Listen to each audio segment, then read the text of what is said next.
Chapter 610. You may rise, Duke Hua. Noble consort Lu turned around and said indifferently. Duke Hua stood up and asked bluntly, "May I know why your majesty has summoned me here?" Noble consort Lu smiled faintly and looked at Duke Hua, asking slowly, "Duke, how is the empress?" Duke Hua narrowed his eyes and said in a low voice, "Forgive me, I don't understand what you mean. If you really don't know, why did you come to see I?" Noble consort Lu lowered her eyes and said, "If I don't have solid information, why did I invite you to see me? It's a coincidence. Last night, a girl from I's palace passed by the imperial garden and happened to see a person leaving the palace with something. She saw a corner of that thing. It seemed to be the phoenix brocade that only the empress could wear. More coincidentally, the girl didn't know that person, but she described her to I had some impression of her." Duke Hua said coldly, "I don't know what you're talking about. If that's all you want to say, please forgive me for leaving." Duke Hua cupped his hands and turned to leave. Noble consort Lu's cold eyes flashed and she sneered, "The empress is now in the Prince Ding mansion, isn't she? It was Feng San who took the empress away last night. Duke Hua, do you really not care at all?" Duke Hua turned around and sneered, "Since you're so confident, why don't you directly report it to King Li and the Empress Dowager? Instead of worrying about the Hua family and the Empress, why don't you worry about yourself, noble consort Lu? The late Emperor's edict is not so easy to change." Noble consort Lu's face darkened. Duke Hua was warning her that if she interfered with the Empress's affairs, the Hua family had many ways to make the royal family carry out Mo Jingqi's edict immediately. In fact, it was not easy for Mo Jingqi's edict to be delayed until now. It was just that Mo Jingqi hadn't been buried yet and the new emperor hadn't ascended the throne. With the Lu family and King Li around, no one mentioned the burial for the time being. But it had already been announced to the world. Sooner or later, the idle scholars would definitely mention it. If the Hua family interfered, it would be even more difficult to handle. Noble consort Lu watched as Duke Hua turned around and left. The peach blossom in her hand was crushed into pieces. The light red flower juice stained her jade-like hand. In the Prince Ding mansion, Mo Xiaoyao received a message from Duke Hua. He frowned and threw the letter on the table. Yili picked it up and looked at it. She frowned and said, "How did noble consort Lu know about this? To be able to kidnap the empress out of the palace without a plan, do you expect him to have any rationality left? It wasn't surprising that he was discovered. Besides, I'm afraid noble consort Lu has an expert by her side," Mo Xiaoyao said. "Master?" Yili asked curiously. She couldn't imagine what kind of master noble consort Lu, who was born in the palace, would have. Could it be that the imperial palace was really full of crouching tigers and hidden dragons? Mo Xiaoyao said calmly, "Noble consort Lu has always thought highly of herself. If it was a thesis, she might have a chance. But if it's a scheme, she's far from it. These things didn't seem to be her doing." Different from many noble ladies, noble consort Lu could be said to have been pampered all her life. She was born in the most powerful period of the Lu family. She was the only daughter of the same generation and was also very beautiful. At that time, the Lu family really doted on her. Otherwise, she wouldn't have been raised to be so arrogant. After entering the palace, she was spoiled by Mo Jingqi without any principles. She didn't need to use her brain to scheme against others. Noble consort Lu, who was used to doing whatever she wanted, was indeed not very good at scheming. Otherwise, she wouldn't have aroused Mo Jingqi's suspicion when he was dying and failed. Yili didn't know noble consort Lu well, but after several confrontations, Yili could feel that noble consort Lu was not a scheming person. She could tell from the way she pestered Mo Xiaoyao. Thinking about it, Yili asked, "Who do you suspect?" Mo Xiaoyao smiled and simply said, "Tanjiji." "Tanjiji?" Yili paused. She hadn't mentioned this name for a long time. Since Xu Manlin was killed by Princess Anxi, Tanjiji's whereabouts were unknown. After that, Ren Qining appeared, which made them shift their attention away from Tan Jiji. They didn't expect that Tan Jiji would sneak back to the capital. Mo Xiuyao said, Tan Jiji quietly stayed by Mo Jingqi's side for 10 years. Since he wasn't sincerely loyal to Mo Jingqi, he couldn't have done nothing in the past 10 years, right? So I guess, he not only knows Su Zuodi and noble consort Lu, but also knows Mo Jingli. Hearing this, Yili was surprised and frowned. Then the medicine Mo Jingli brought back from Nanjiang. It was Tan Jiji who revealed the news to him. Mo Xiuyao continued, the sacred land of Nanjiang has always been in Shu Manlin's hands. Even if Princess Xixia's relationship with Princess Anqi is weak, she is still Princess Anqi's sister. Shu Manlin couldn't have done anything to her. The news that the sacred land of Nanjiang has this medicine could only be told by Tan Jiji or Shu Manlin. Yili was silent. If this was true, Tan Jiji must have played a part in Mo Jingqi's death. Rubbing between her eyebrows, Yili had to admit that she really wasn't suited for these schemes. If so, what do Tan Jiji and noble consort Lu want to do this time? Mo Xiuyao shook his head and said carelessly, don't worry. If they want to leak the news, they won't talk to the old duke. Since that's the case, they must want something. If we don't do anything, they will come to us. He was sitting in the Prince Ding mansion. Even if Mo Jingli really suspected that the Empress was in the Prince Ding mansion, would he dare to come in and search? Besides, Mo Jingli probably wanted them to take the Empress away so that he could have something against the Hua family and prevent the Hua family from causing trouble for him in the future. Mo Xiuyao had no intention of interfering in the affairs of the capital, so he didn't care about most of the things. But Feng Zhiyao and the Empress meant something different to him. Since Feng Zhiyao had brought them out, he naturally didn't mind spending some effort to take them away. Yili frowned and said, no matter what, it's uncomfortable to have someone peeping in the dark. Mo Xiuyao smiled and said, since Miss Li feels uncomfortable, then we'll just deal with him. Princess consort. Something has happened. Just as they were speaking, Zhuo Jing rushed in and reported without even bowing. Mo Xiuyao raised an eyebrow, what is it? The Feng family has been raided. Zhuo Jing reported. Mo Xiuyao faintly glanced at Zhuo Jing and asked, what is this? Although the Feng family was one of the 4 wealthiest families in Great Chu and was also Feng Zhiyao's family did not dare to offend them. But they weren't people of the Prince Ding mansion. Therefore, it didn't matter to Mo Xiuyao whether or not the Feng family was raided. Zhuo Jing was also a bit embarrassed. As soon as he received the news, he quickly came in to report. He forgot that the Feng family had nothing to do with the Prince Ding mansion other than their relationship with Master Feng San. Yili smiled faintly and said, forget it. Let's tell Feng San. After all, he is his biological father. Zhuo Jing agreed. Before he turned to leave, Feng Zhiyao had already appeared outside the door and said faintly, no need. I already know. Feng Zhiyao and the Empress walked in one after the other. Their expressions were not good. Clearly, Feng Zhiyao had rushed over after hearing about this. His face was still a bit pale, but the sadness in his eyes had dissipated a lot.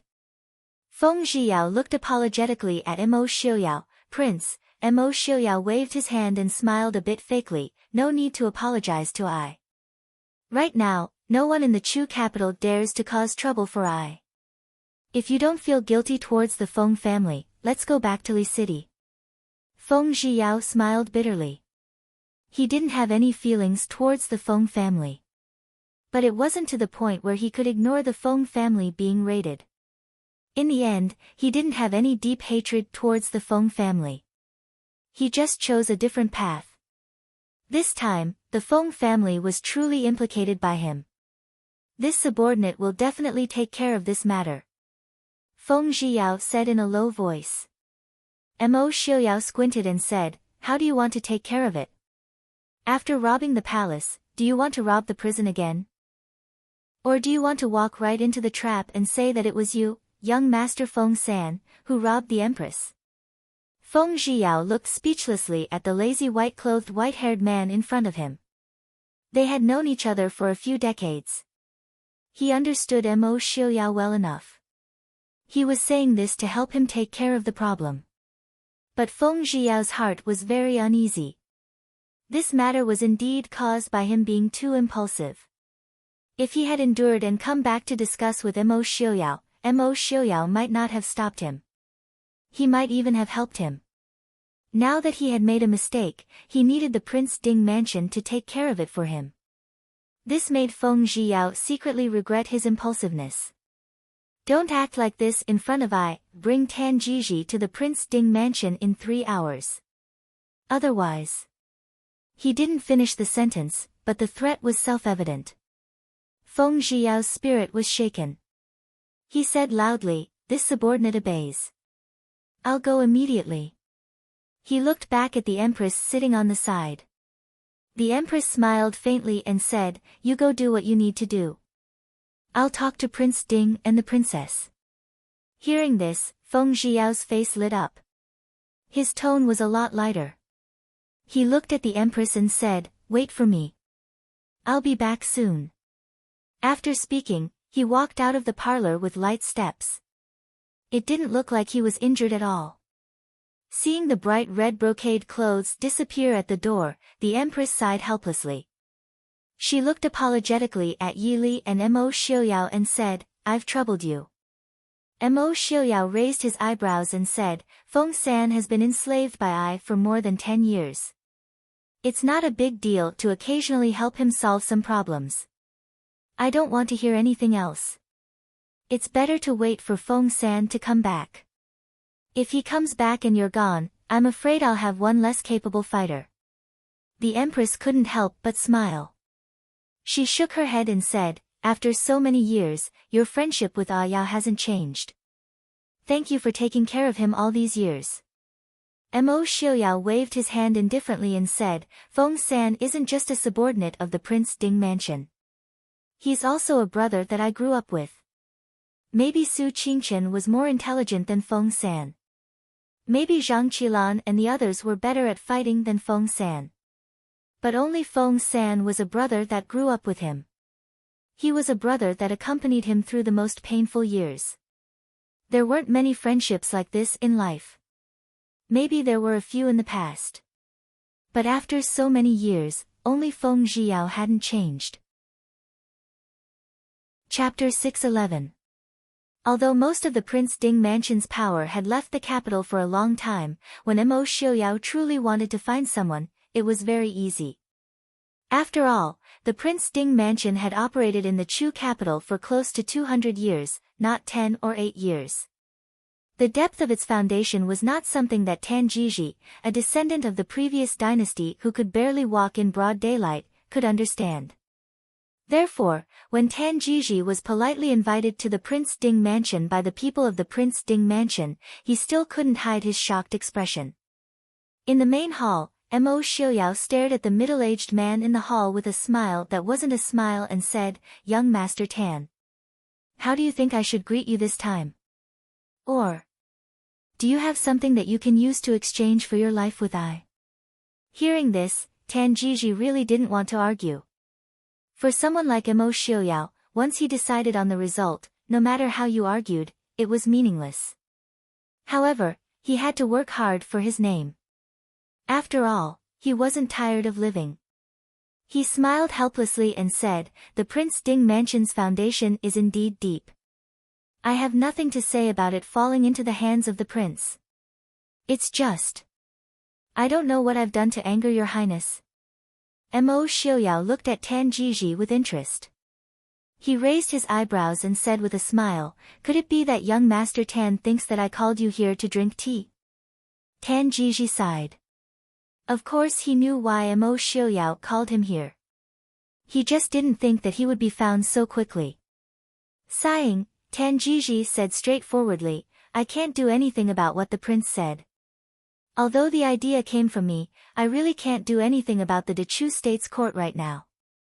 Therefore, young Master Feng San, please forgive me." After speaking, Tan Jiji cupped his hands in apology to Feng Zhiyao, whose face hadn't changed since he saw him. Feng Zhiyao sneered and ignored Tan Jiji. Tan Jiji also didn't care much and sat calmly drinking tea. Mo Xiaoyao leaned against the back of the chair, seemingly leisurely sizing up Tan Jiji. However, even though Tan Jiji looked calm on the surface, his heart was actually stretched taut. Mo Xiaoyao's gaze on him seemed ordinary, but in reality, the pressure he felt was no different from a real sword. He knew that now that he had fallen into Mo Xiaoyao's hands, his life or death would depend entirely on Mo Xiaoyao's mood. After a while, Mo Xiaoyao seemed to have seen enough before slowly retracting his gaze. His lips curled into a mocking smile. "Young Master Tan, are you here chatting idly with I? Are you waiting for someone to save you?" Tan Jiji was stunned. The smile on his face became even more bitter. "Since I've already fallen into the prince's hands, I don't dare to think about it." He truly didn't have much hope for those people. Tan Jiji had always been proud of his foresight. Compared to Mo Xiaoyao's scheming people in the Chu capital, he was far inferior. Falling into Mo Xiaoyao's hands wasn't a loss. After all, he had helped Mo Xiaoyao plot against Mo Xiaoyao many times. In fact, he had almost been able to completely destroy the Prince Ding mansion. He just couldn't accept it. He had great ambitions all his life, but in the blink of an eye, he was almost 40 years old and still hadn't accomplished anything. Now that he had fallen into Mo Xiaoyao's hands, his chances of survival were even slimmer. Mo Xiaoyao naturally saw the unwillingness in Tan Jiji's eyes. He looked at Tan Jiji with a smile and said, "Young Master Tan, are you unwilling to accept that all these years of hard work have been for nothing?" "I'm afraid it's not for nothing. Instead, it's for someone else." Tan Jiji glanced at Yi Li, who had been sitting silently beside Mo Xiaoyao. He said with some annoyance, "Speaking of which, it seems that ever since the prince married the princess, the Prince Ding mansion's fortunes have changed. Rather than saying that he's making things difficult for the Prince Ding mansion, it's better to say that he wants the Prince Ding mansion to openly cut ties with the Dechu state." Mo Xiaoyao raised his brows and smiled at Yi Li. He turned to look at Tan Jiji with some regret. "If it weren't for those things in the past, I really hope that someone like young Master Tan can stay in the Prince Ding mansion. Actually, young Master Tan, you don't need to be upset. Even if your original plan succeeded, the person who would have the last laugh wouldn't be you. Because, you've walked in the wrong direction from the start. Look at Ren Qining. Does young Master Tan still not know the difference between you and him?" Tan Jiji's expression changed. If there was anything in this world that was a sore spot for someone like Tan Jiji, it was without a doubt Ren Qining. Ever since Ren Qining appeared as a descendant of the previous dynasty and with the identity of Lin Yuan, Tan Jiji had felt very uneasy. There was only one Lin Yuan. If Ren Qining was an orphan of the previous dynasty, then what was Tan Jiji? If he wasn't a descendant of the previous dynasty, then what was the purpose of his actions in the past half of his life? Tan Jiji didn't look for Ren Qining, nor did he look for Dr. Lin to ask. Because he faintly felt that the answer was something he didn't want to see. "It seems that this matter doesn't need the prince's concern," Tan Jiji said with an ugly expression. Mo Xiaoyao raised his brows and said, "Indeed, it has nothing to do with I. Whether it's you or Ren Qining, I have never placed them in my eyes. Prince, you're too confident. Don't forget how miserable the Prince Ding mansion was when it fell." Logically speaking, Tan Jiji knew that he definitely didn't dare to talk back to Mo Xiaoyao. But when he saw Mo Xiaoyao's nonchalance and indifference, the anger in his heart couldn't help but rise. The most infuriating thing wasn't that you couldn't win against your enemy, but that your enemy had never placed you in his eyes from start to finish. So, young Master Tan and Mo Jingqi have clearly done something stupid. Could it be that you think that if the Prince Ding mansion wasn't a subject of the Dechu state, with Mo Jingqi's insignificant ability, he would be able to scheme against my big brother? Back then, the heir of the Prince Ding mansion, Mo Xiuan, although he didn't have the same reputation as his younger brother, he was indeed one of the people that Mo Xiuyao respected the most. To be able to convince someone like Mo Xiuyao, it definitely wasn't something that could be done with just the identity of an older brother. And now, in this world, who can stop me? Tan Jiji snorted lightly, his eyes revealing his disbelief. But that gaze was somewhat deliberate and forced. Mo Xiuyao didn't mind and waved his hand to have someone take him away. Tan Jiji still had some use, so he didn't have to kill him for now. But he definitely wouldn't let him escape from his hands a second time. Feng Zhiyao rudely took Tan Jiji, whose martial arts had been restrained, away, leaving only Yi Li and Mo Xiuyao sitting opposite each other in the hall. Yi Li unhurriedly replaced the cold tea and poured a new cup of hot tea. She smiled at the white-haired man sitting opposite her and asked, "Prince, do you have any plans?" Someone like Tan Jiji. Tan Jiji wasn't a big deal. He had fallen into the hands of the Prince Ding mansion and had his martial arts restrained. As long as he was still in the Prince Ding mansion, even if he was thrown into jail, he wouldn't be able to leave the Prince Ding mansion, let alone find out any news. But Yi Li remembered that Dr. Lin was still in the northwest. Last time, when she went back, she didn't ask Dr. Lin about Tan Jiji. After so many years of interaction, and the kindness of saving her life and teaching her, Yi Li really treated that old man as a family member. She didn't want to make the old man too sad. Chapter 6:12. He's just a clown. Mo Xiuyao said blandly, "Don't worry, Li Li. I will take care of the relationship between Tan Jiji and Dr. Lin." Yi Li nodded. As long as Mo Xiuyao promised something, he was always very reliable. After a little consideration, she threw it to the back of her mind and said to Mo Xiuyao, "There's nothing to do in the capital. Let's go back to the northwest." She was afraid that if she delayed any longer, her big brother would really get angry when they got back.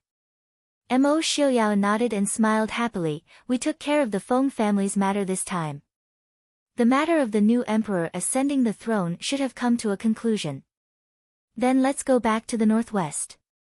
Although Mo Xiuyao threw most of the work to Su Qingchen from time to time, he still knew that going too far was as bad as falling short. If he squeezed too much and Su Qingchen ran away, then the gains would not make up for the losses. The Feng family was very unlucky this time. Although it was said that scholars, farmers, businessmen were the worst, businessmen who were able to reach the Feng family's level were definitely more glorious than most people. What's more, the Feng family was the only one among the 4 richest families in Dechu state that had a foothold in the capital and had some relations with the imperial family. Normally, everyone would give them some face. However, ever since the emperor passed away, the Feng family was divided into several factions. They quarreled endlessly over which side to support. Before they could reach a conclusion, the Feng family had already been cleanly raided. They didn't even have time to figure out why they were raided.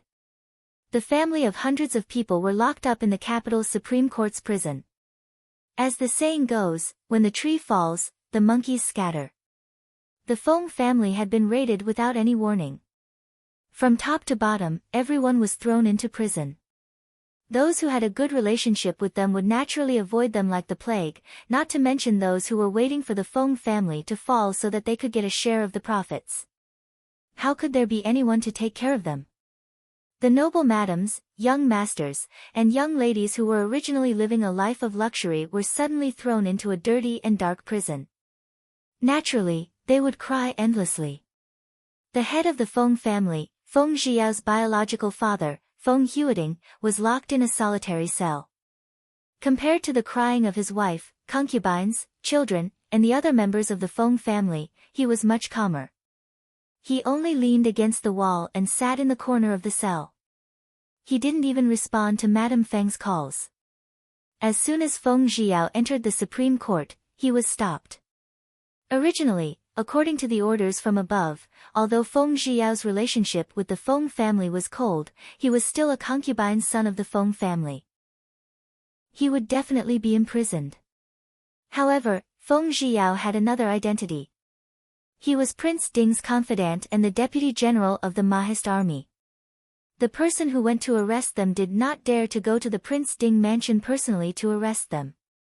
He could only report it to his superiors, but in the end, the matter was left unsettled.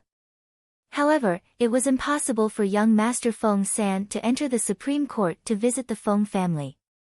Feng Zhiyao gloomily stared at the Supreme Court official with a fake smile in front of him. After the Feng family was thrown into prison, he had been busy capturing Tan Jiji. He only had time to visit after completing Prince Ding's orders. However, he was blocked outside the door. It was easy to imagine how bad Feng Zhiyao's mood was as he had not slept for 2 days.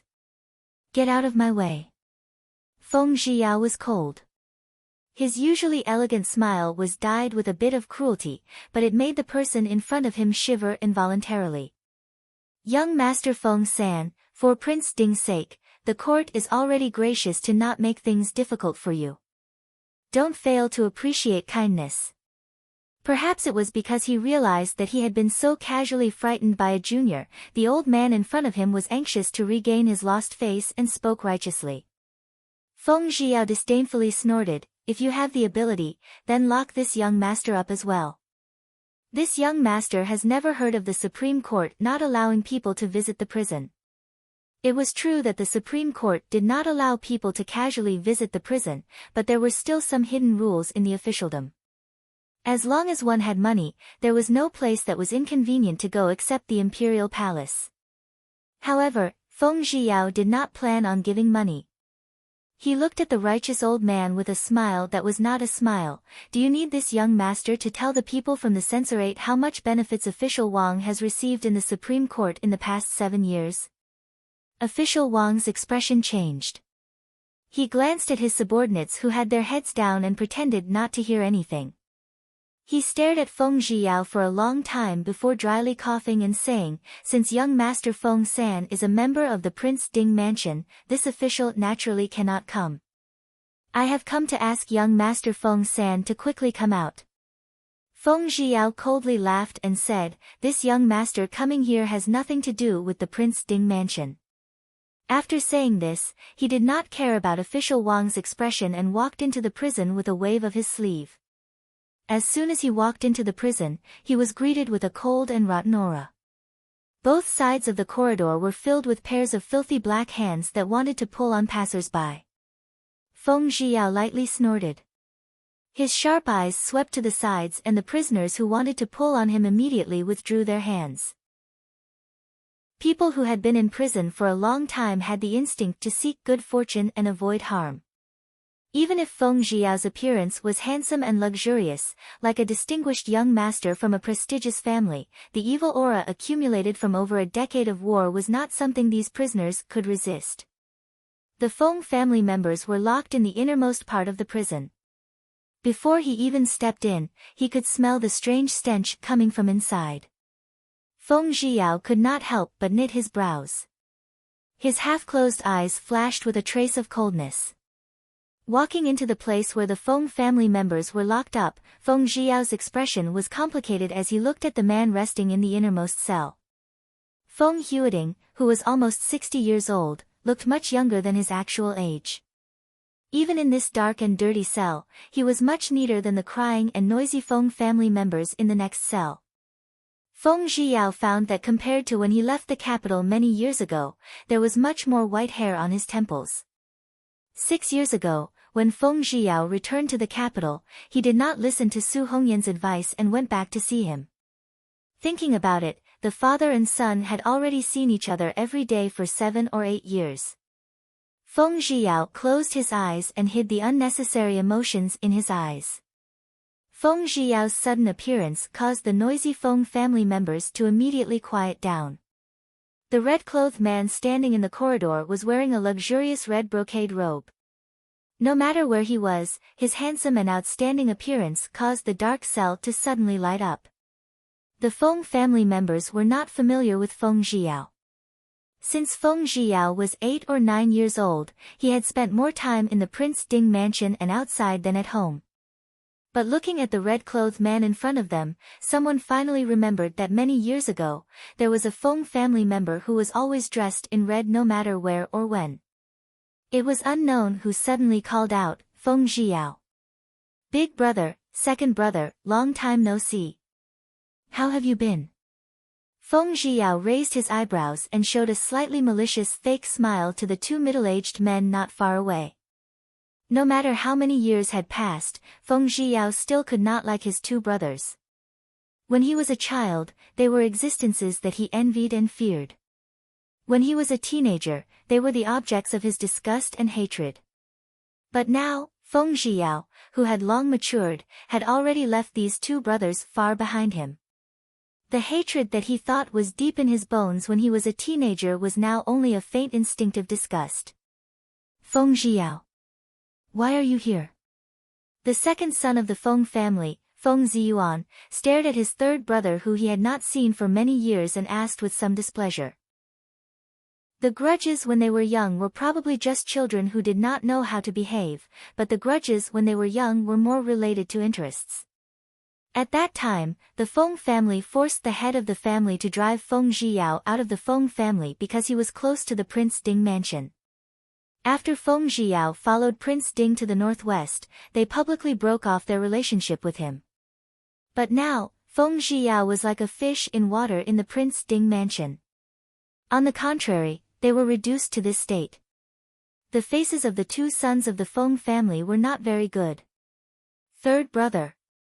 Third brother. Save me, it's none of my business. Save me." A middle-aged woman scrambled to the railing and reached out to grab Feng Zhiyao's clothes as she cried. Feng Zhiyao raised his eyebrows. The Lu family and Prince Li were well prepared. Not only did they capture the people of the Feng family, but they even captured their married daughter. It didn't seem like they were just threatening him and the Prince Ding mansion. Thinking of Mo Xiuyao's casual smile when he was about to leave, Feng Zhiyao raised his eyebrows. "What are you doing here?" When Feng Ziyuan called out Feng Zhiyao's name for the first time, Feng Huiting opened his eyes and looked at the luxurious man in red outside. An inexplicable emotion flashed through his eyes, but it quickly disappeared as he asked calmly. The cold voice made Feng Zhiyao's heart feel stifled, but the smile on his face became more and more brilliant. "Of course I'm here to see you, father. You look good. Meddlesome." Feng Huiting said coldly, "You are no longer a descendant of the Feng family. Whatever happens to the Feng family has nothing to do with you. I don't need you to come and visit me. If there's nothing else, go back." After speaking, Feng Huiting closed his eyes again and ignored Feng Zhiyao's changed expression. "Father, what are you talking about?" The Feng family's fourth young miss next to him said with dissatisfaction, "Third brother is Prince Ding's confidant. Third brother must be here to save us. Third brother. Let me out quickly." Feng Zhiyao originally felt a little guilty, but after being provoked by Feng Huiting's cold words, anger suddenly surged in his heart. He sneered and pulled back his clothes that were grabbed by Feng Si. He raised his eyebrows and smiled, "Sorry, as Master Feng said, I'm no longer a member of the Feng family. What happens to the Feng family has nothing to do with me. Right now. I'm just here to watch the show." "Little bastard. Even if the Feng family is in dire straits, it's not your turn to gloat. Maybe the Feng family was harmed by a slut like you." The Lady Feng on the side suddenly cursed. Hearing this, Feng Zhiyao looked at the Lady Feng with some surprise. The Lady Feng had always relied on her status as the official wife. Although she never looked at a bastard like him, she always had a magnanimous and virtuous appearance on the surface. She would never do anything that would cause people to gossip. Aside from her two sons bullying her and pushing them out without leaving a trace, the Lady Feng was really not bad compared to the vicious and merciless women in the inner residence. He didn't think that she would be unable to hold back at this time. "Shut up." Feng Huiting suddenly spoke and coldly said, "Filthy words. Could it be that after going to prison, your manners were all eaten by dogs?" The Lady Feng choked. She opened her mouth but couldn't say anything for a long time. Chapter 613. Coldly looking at Feng Huiting and Madame Wang, Feng Zhiao snorted and turned his head away in disdain. It had always been like this. Ever since he was a child, his father only cared about his official wife and son. No matter how hard he tried, he was always ignored. Feng Zhiao suddenly felt angry and powerless. He couldn't help but laugh at himself.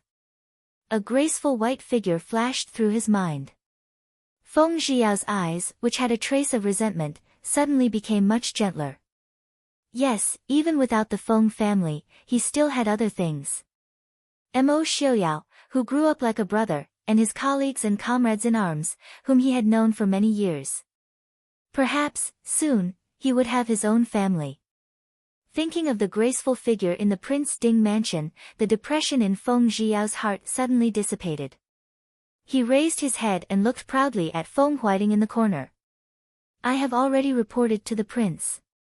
You can come out soon. In the future, In the end, he didn't say anything decisive. Feng Zhiao snorted and turned to walk out. So what if they were implicated by him? His head must have been clamped by a door for him to feel guilty. Save them, and in the future, they wouldn't owe each other anything. Feng Huiting silently watched the red figure turn and leave. In the dark corner, a trace of relief flashed through his old eyes. Noble consort Nyang Nyang has arrived. The Prince Regent has arrived. Feng Zhiao hadn't taken a few steps when a loud report came from the door. Feng Zhiao raised his eyebrows. It was one thing for Mo Jingli to come, but even noble consort Lu had come. It seemed that Duke Hua was right. Not only could noble consort Lu move freely in the palace, she could even leave the palace at will. It seemed that she had really grasped Prince Li's major weakness. Not in a hurry to leave, Feng Zhiao turned and slowly walked back. On the other side of the cell, noble consort Lu in white looked at the dirty environment in front of her and frowned in disgust. No amount of incense could cover up the stench in the cell. Noble consort Lu looked at Mo Jingli beside her and said unhappily, I really don't understand. Why do you have to come to a place like this in person? Mo Jingli said indifferently, I don't seem to have asked noble consort Lu to come. Noble consort Lu snorted. Of course, Mo Jingli didn't ask her to come. However, Tan Jiji was missing, and there was no one around her to give her advice. If she did not follow him, how would she know what Mo Jingli was up to? Mo Jingli didn't care about the dark and filthy cell. He walked in and said, you don't have to treat I like this. The Feng family is just a businessman. Even if I want to do something, I won't do it to them. Noble consort Lu's heart moved. The Feng family did not have enough power to move Mo Jingli in the court, but their money was enough to move anyone. Do you want the Feng family's money? Mo Jingli said indifferently, do you think the Feng family is easy to offend? Because of your words, I confiscated the entire Feng family. Since you have already offended them, why don't you just offend them so that they will never rise again? You make it sound nice. The Feng family is Mo Jingqi's people. Naturally, they will not be loyal to you. Instead of letting others take advantage of them, it is better to accept them yourself. Even if I didn't do this, you would have done something to the Feng family sooner or later. Noble consort Lu sneered. Mo Jingli didn't deny it. While talking, the two had turned the corner and reached the innermost part of the cell. However, they saw a figure who shouldn't have been here standing leisurely in the corridor. He stood with his arms crossed and looked at them with a smile. Feng Zhiao, how dare you? Noble consort Lu narrowed her eyes slightly and sneered. The smile on Feng Zhiao's face deepened, as if he was in a very good mood. No matter how bold I am, I can't compare with noble consort. Ah, no, it's great noble consort who is about to be buried with me. As an imperial concubine, how dare you leave the palace at will? As an imperial concubine who is going to be buried with me, how dare you still live? Feng Zhiao. Noble consort Lu gritted her teeth and stared at Feng Zhiyao with a cold face. The Prince Ding mansion caught eyes people. You go back and tell Prince Ding that I will personally go to him to ask for them. Feng Zhiyao waved his hand and smiled. You don't have to go to him personally. I'm afraid that noble consort Lu has an ulterior motive. Asking for the people is fake, and taking the opportunity to pester our prince is the real reason. Our princess is very jealous, so for the peace of the prince and the Prince Ding mansion, I will decline noble consort Lu's kindness on behalf of the prince. How dare you? Noble consort Lu angrily rebuked. She wasn't afraid of the whole world knowing that she liked Mo Xiuyao, but she also hated others who mocked her affection. Mo Jingli frowned and unhappily interrupted the verbal contest between the two. I didn't come to listen to your nonsense. Feng San, you are really bold. Do you think that you can break into the Supreme Court with the support of the Prince Ding mansion? Feng Zhiyao smiled faintly. Not at all. Prince, you flatter me. Didn't His Highness raid the Feng family without any evidence or crime? Compared to your Highness, this one's ability is simply not worth mentioning. Seeing Feng Zhiyao, he naturally thought of the people behind Feng Zhiyao. This made Mo Jingli couldn't help but frown. He didn't want to fight with Mo Xiuyao now, nor did he plan to provoke Mo Xiuyao. But Mo Xiuyao stayed in the capital for a long time, which made many of his plans unable to be implemented. Mo Jingli didn't ask noble consort Lu why she wanted to capture the people of the Feng family. He was going to make a move against the Feng family anyway. With noble consort Lu as a shield, it was much better for his reputation. Why not? But he always thought that the relationship between Feng San and the Feng family was weak. Feng San intervened in the Feng family's affairs on behalf of himself or the position of the entire Prince Ding mansion. Or Mo Xiuyao also had his eyes on the fat meat of the Feng family. Frowning, Mo Jingli asked, how is Prince Ding? Feng Zhiyao looked at Mo Jingli in front of him in surprise. A scholar who has been away for 3 days must be looked at with new eyes. If Mo Jingli mentioned Mo Xiuyao a few years ago, it would be considered very well-mannered if he didn't curse or ridicule him. Now, he could actually ask so calmly. Sure enough, power was the easiest thing to change a person's appearance. Nodding, Feng Zhiyao said with a smile, thank you for your concern, Prince Li. Our prince has always been well. Is that so? Mo Jingli said, I seem to have heard that Shiling Genom of Gojoseon seems to be interested in increasing the number of troops at the border. I wonder if Prince Ding has any plans. Feng Zhiyao said with a smile that didn't reach his eyes, Prince said that he is on vacation. Everything is handed over to young Master Qingchen to handle. I'm afraid that Prince will have to ask young Master Qingchen about this matter. Mo Jingli and Feng Zhiyao could be considered acquaintances. He knew that if he really beat around the bush with him, he was afraid that he wouldn't be able to talk about anything serious until tomorrow morning. He could only take the initiative to change the topic. Young Master Feng, are you here to see Master Feng? Feng Zhiyao shrugged as an answer. Mo Jingli said faintly, speaking of the Feng family's matter, the Prince Ding mansion is also somewhat related. However, I don't have the final say on this matter. Otherwise, for the sake of Prince Ding, it's not a big deal to make things easy for young Master Feng. Feng Zhiyao looked down. Was Mo Jingli telling him that he wasn't the one who was targeting the Feng family? He sneered in his heart. He would be a fool to believe Mo Jingli. He glanced at noble consort Lu beside him faintly. This woman was probably the one who was being used. Sure enough, she was an idiot with a beautiful face. No wonder Prince didn't like her. Chapter 614. Thank you, Prince, for your concern. I'm just here to take a look. Anyway, the Feng family doesn't need me to worry about someone who has been expelled from the family, right?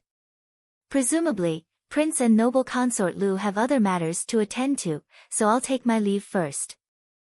Feng Zhiyao was about to leave after casually cupping his hands in salute to Mo Jingli and noble consort Lu.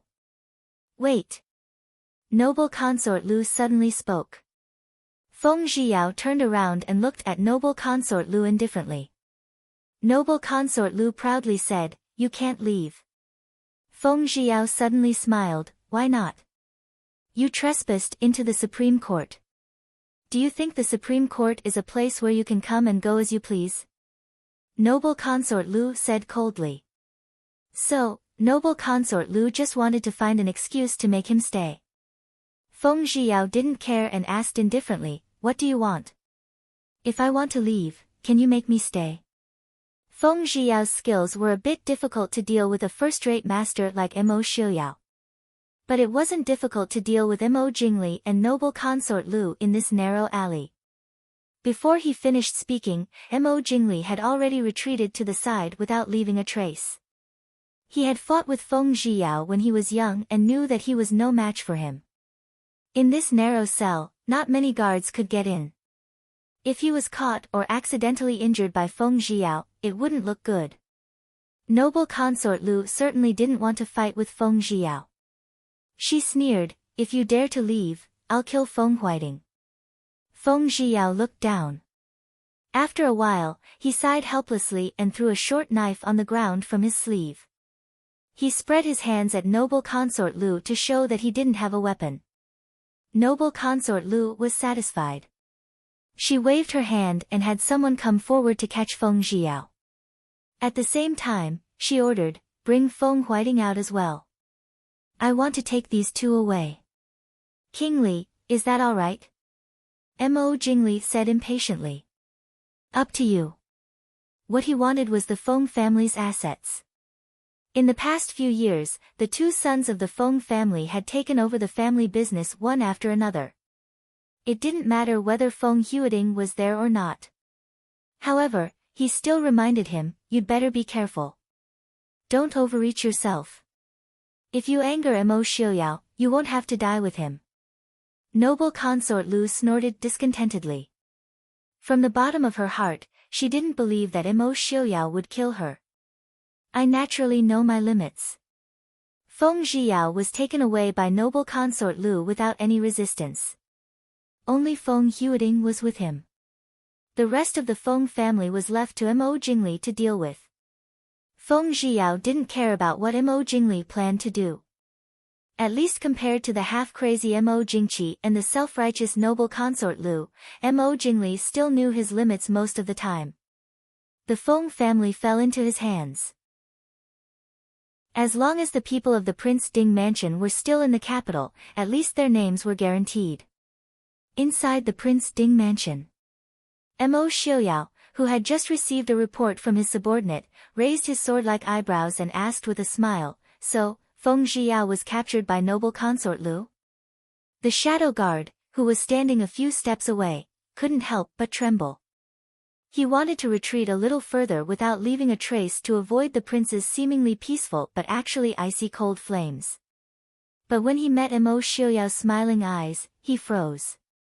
He braced himself and replied, "Prince, noble consort Lu not only captured young Master Feng San from the Supreme Court, but also took away the Feng family's patriarch, Feng Huiting." Mo Xiuyao snorted softly and didn't speak. Yili raised her hand and covered Mo Xiuyao's arm. She smiled faintly and said, "Feng Huiting is Feng San's father after all. If Feng San really doesn't care, then he wouldn't be Feng San. How many people in this world could have a heart of stone that didn't care about anything?" No matter how much the Feng family neglected Feng Zhiyao, Feng Huiting was still Feng Zhiyao's biological father. It was impossible for Feng Zhiyao to not care about him at all. Just like Leng Haoyu. Leng Haoyu's days in the Leng family might not be better than Feng Zhiyao's, but when he heard that Leng Huai was besieged, Leng Haoyu still remembered it like it was something. Mo Xiuyao rolled his eyes unhappily.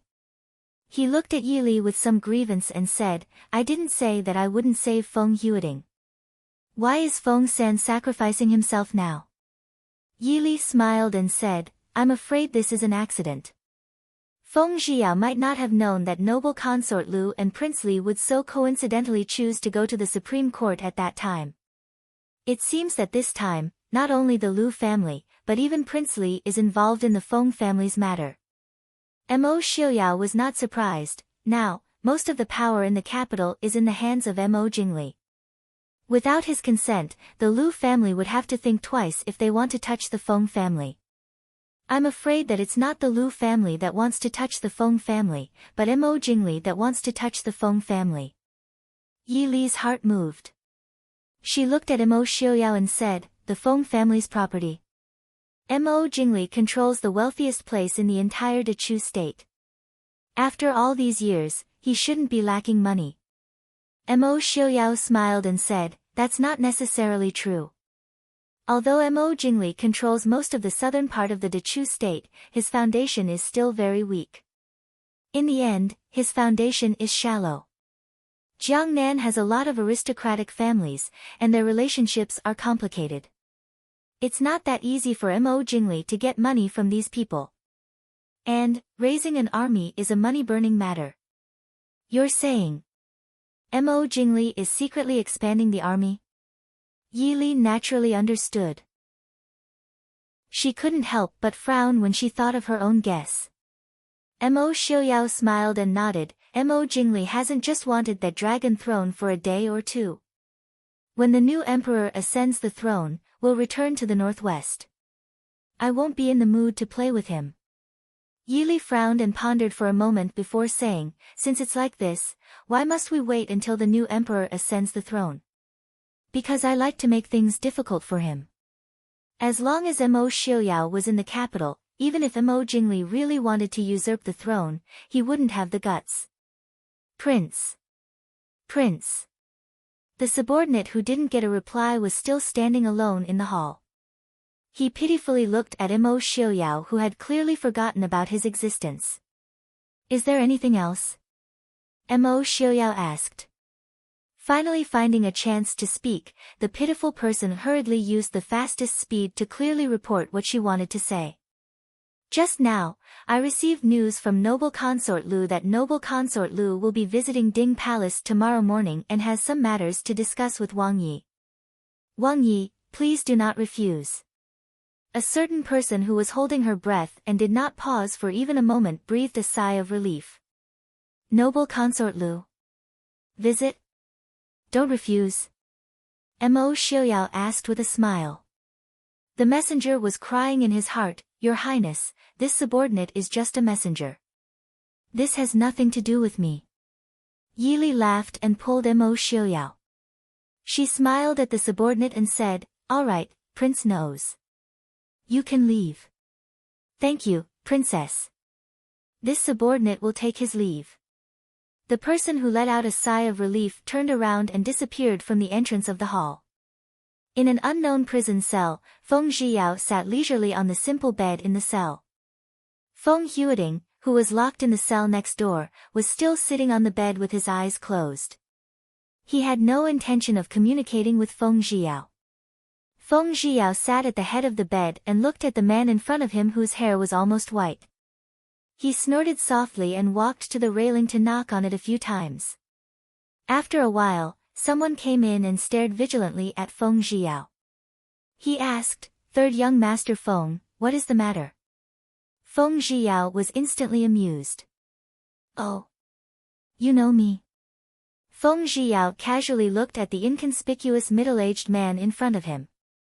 He didn't have any impression of him. But he could see that his martial arts weren't bad. Feng Zhiyao said, Bring me a cloak. Do you want to freeze this young master to death? The middle-aged man faintly glanced at Feng Zhiyao and turned to leave. After a while, he came in with a dark green brocade rabbit skin cloak. He handed it to Feng Zhiyao and then turned to leave. Feng Zhiyao looked at the dark green cloak in his hand and smiled thoughtfully. He raised his hand and the cloak passed through the bars of the two cells without any obstruction and landed on Feng Huiding's body. Feng Huiding opened his eyes and stared blankly at the cloak on his body. He tilted his head to look at Feng Zhiyao next to him. Feng Zhiyao had already slowly walked back to his bed and was facing the wall on the other side, ignoring him. It was the middle of March. Even outside, one could feel a bit of coldness, much less in the dark dungeon. As soon as the cloak was on his body, the coldness that had been on his body dissipated greatly. Feng Huiding silently gathered the cloak around his body and looked at the man in the thin red robe across from him. His eyes revealed a rare softness. Feng Zhiyao was a martial artist and had been on the battlefield for many years. Naturally, he could feel the gaze on his body. He originally wanted to ignore it in a fit of pique, but the gaze didn't move from his body, making him gradually feel uncomfortable. He suddenly turned around and said unhappily, "If you have something to say, just say it." Without waiting for Feng Huiding to speak, Feng Zhiyao continued, "You don't need to think too much. This time, you were implicated by me. Don't worry, I will guarantee that the Feng family will walk out of prison safely." "What did you do?" After a long silence, Feng Huiding asked in a deep voice. Feng Zhiyao squeezed out a strange smile and looked at Feng Huiding with a trace of deliberate malice. "I kidnapped someone from the palace." As the head of the Feng family, Feng Huiding naturally had his own channels of information. Even if someone in the palace went missing, he would still know a thing or two. Hearing Feng Zhiyao's words, his expression couldn't help but change slightly. After a long while, he said in a deep voice, "After so many years, you still can't let it go?" This time, it was Feng Zhiyao's turn to be stunned. He really didn't expect Feng Huiding to know his thoughts back then. He looked at the man across from him with a somewhat complicated expression. After a long while, he anxiously growled, "This has nothing to do with you." The empty cell suddenly fell silent. It was so quiet that it was as if the two people's breathing could be heard. After a long while, Feng Huiding said, "You are so daring because you have Prince Ding's support. If Prince Ding is unwilling or can't help you, what will you do?" Feng Zhiyao was stunned for a moment, then sneered, "Isn't it a bit late to teach me a lesson now?" Feng Zhiyao did feel very guilty for acting impulsively this time, but when faced with Feng Huiding's cold expression and tone, he couldn't calm down and speak properly. Feng Huiding calmly looked at him for a long time, then finally sighed softly and didn't say anything more. Feng Zhiyao stared blankly at Feng Huiding, who closed his eyes and didn't speak anymore. His heart was filled with mixed feelings, and he didn't know what to think. Chapter 6:15. In the Prime Minister's mansion.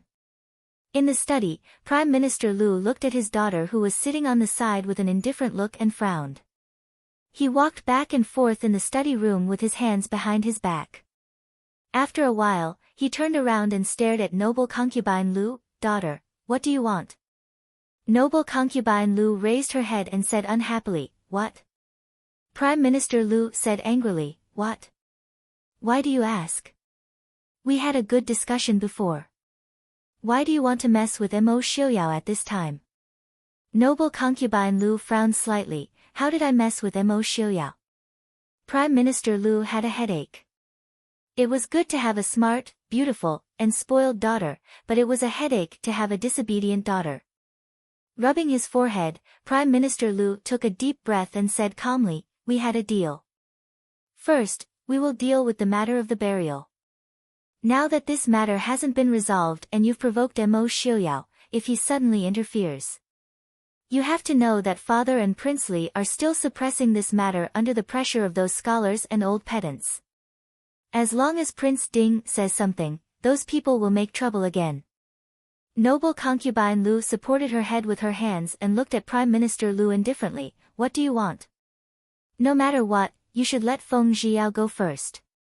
He is Mo Xiuyao's man. Since Mo Xiuyao has said that he has no intention of interfering in the affairs in the capital, we should not mess with him for the time being."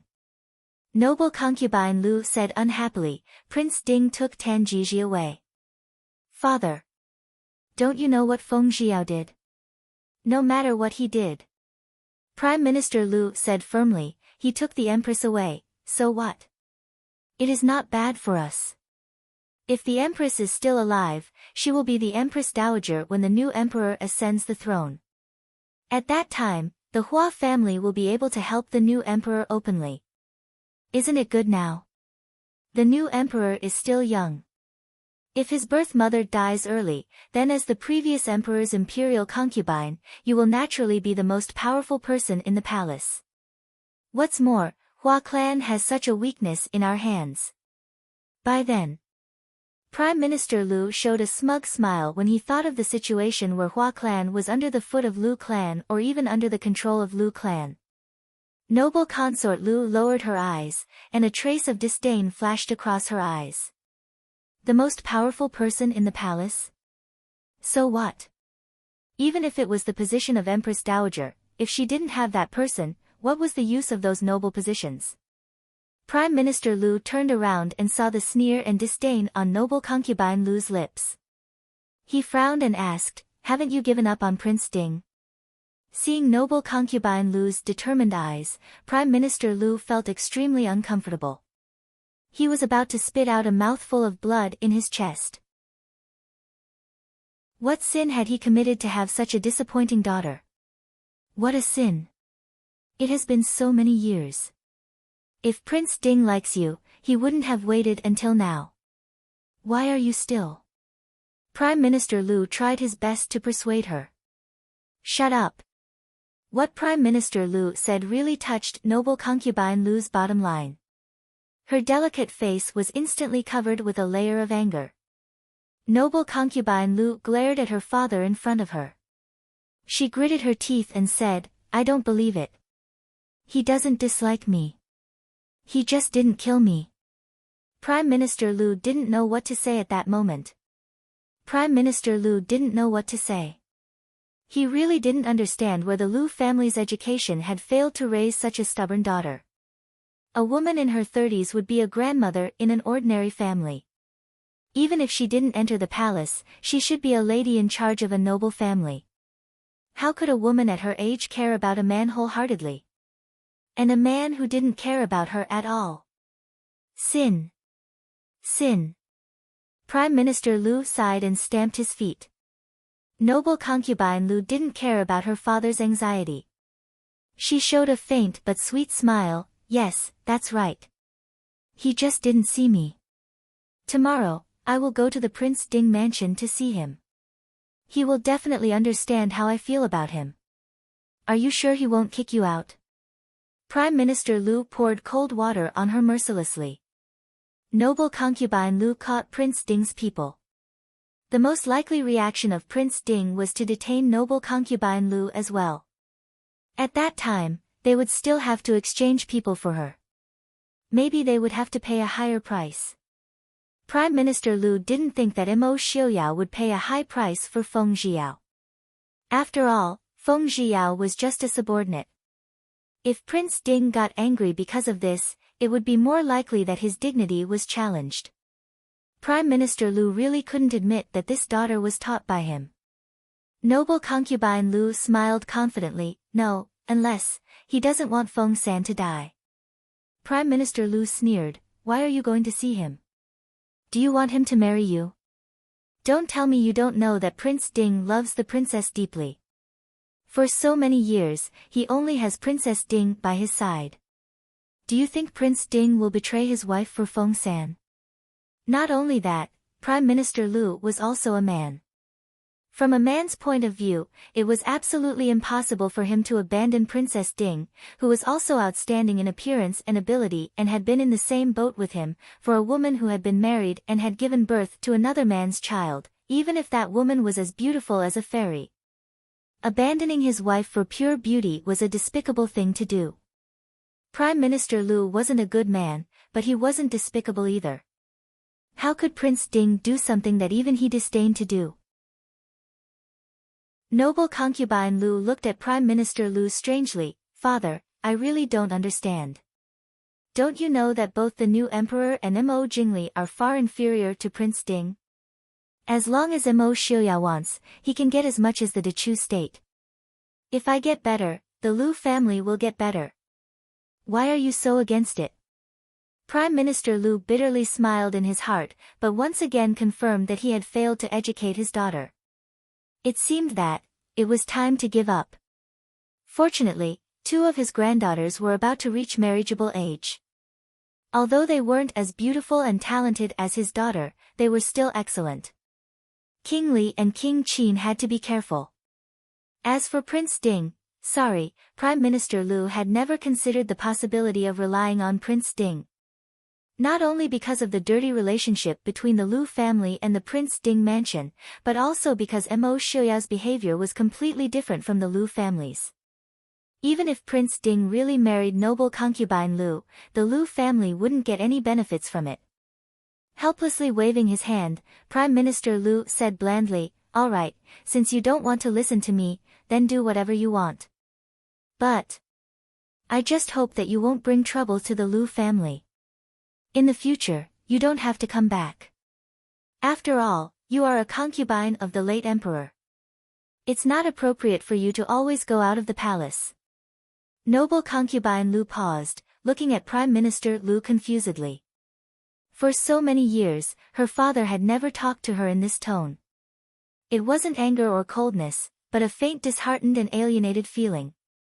Instinctively, noble concubine Lu didn't like this feeling. "Father, all right, you can go now." "Oh, right, I plan to marry Xian to King Li," Prime Minister Lu told her his plan. Chapter 616. Noble consort Lu was stunned for a while, then she got up and walked out slowly. She was not stupid. She knew what her father meant. It meant that the Lu family would bet on Prince Li. The Lu family had decided to give up on her and the Prince of Qin. At least, the Prince of Qin would not be the most important person to the Lu family in the future. In this life, other than being rejected by Mo Xiuyao, noble consort Lu's life had always been smooth sailing. She had never thought that one day, she would be abandoned by someone. Father. Why can't you understand me? I am doing this for my own happiness. Is there anything wrong with that? Father, since you are so heartless, don't blame me for being unjust. Looking back, noble consort Lu glanced at Prime Minister Lu, who was thinking with his head lowered in the study. A trace of hatred flashed across her face, and she walked forward steadily. In the dark cell at night, Feng Zhiyao, who was sitting cross-legged on the bed, slowly opened his eyes. He looked sideways at Feng Huading, who was sleeping on the bed with a cloak not far away. A trace of worry flashed across his eyes. "Zhuojing?" Feng Zhiyao looked at the door of the cell and asked tentatively. A deep laugh came from the door of the cell. Qin Feng appeared at the door of the cell and looked at him leisurely. He teased, "It's not Zhuojing. But Zhuojing asked me to tell you something." "What is it?" Feng Zhiyao raised his eyebrows and asked, "Why are you here?" He remembered that Qin Feng did not come to the capital with them. Qin Feng walked into the dungeon and said with a smile, "Zhuojing said. Prince is very angry. As for why I am here, it's a coincidence. As soon as I came to the capital, I heard that young Master Feng San was caught by a woman. So I came to visit him. After all, compared with Zhuojing, we are colleagues, aren't we? It's an accident." Hearing that the prince was very angry, Feng Zhiyao shrank his neck out of habit and said calmly. This was really an accident. How could he have known that the woman would run to the Supreme Court at that time? Noble consort Lu was a woman who had lost her mind for the prince. She wasn't Mo Jingli. If he dared to run, noble consort Lu would really dare to kill Feng Huading. Although he hated Feng Huading for neglecting him, it wasn't to the point where he wanted him dead. Qin Feng tilted his head and smiled at the person in the cell next to him. "Uncle, I'm Qin Feng. He's Feng San's friend." "How's uncle?" Feng Huading, who was in the cell next door, woke up as soon as they spoke. A place like a cell wasn't a place where people could sleep soundly. Feng Huading was startled, but he nodded and said, "This old man is fine. Many thanks, young Master Qin." Qin Feng waved his hand and said, this time, it's Feng San's fault for being impulsive. When we return, our prince will teach him a lesson. Uncle, let's go now. Feng Huiting's expression was complicated, and there was a hint of bitterness on his lips. His son was impulsive, but he needed someone else to teach him a lesson and apologize to him, his father. For the first time in his life, Feng Huiting felt that perhaps he had really done something wrong to his son.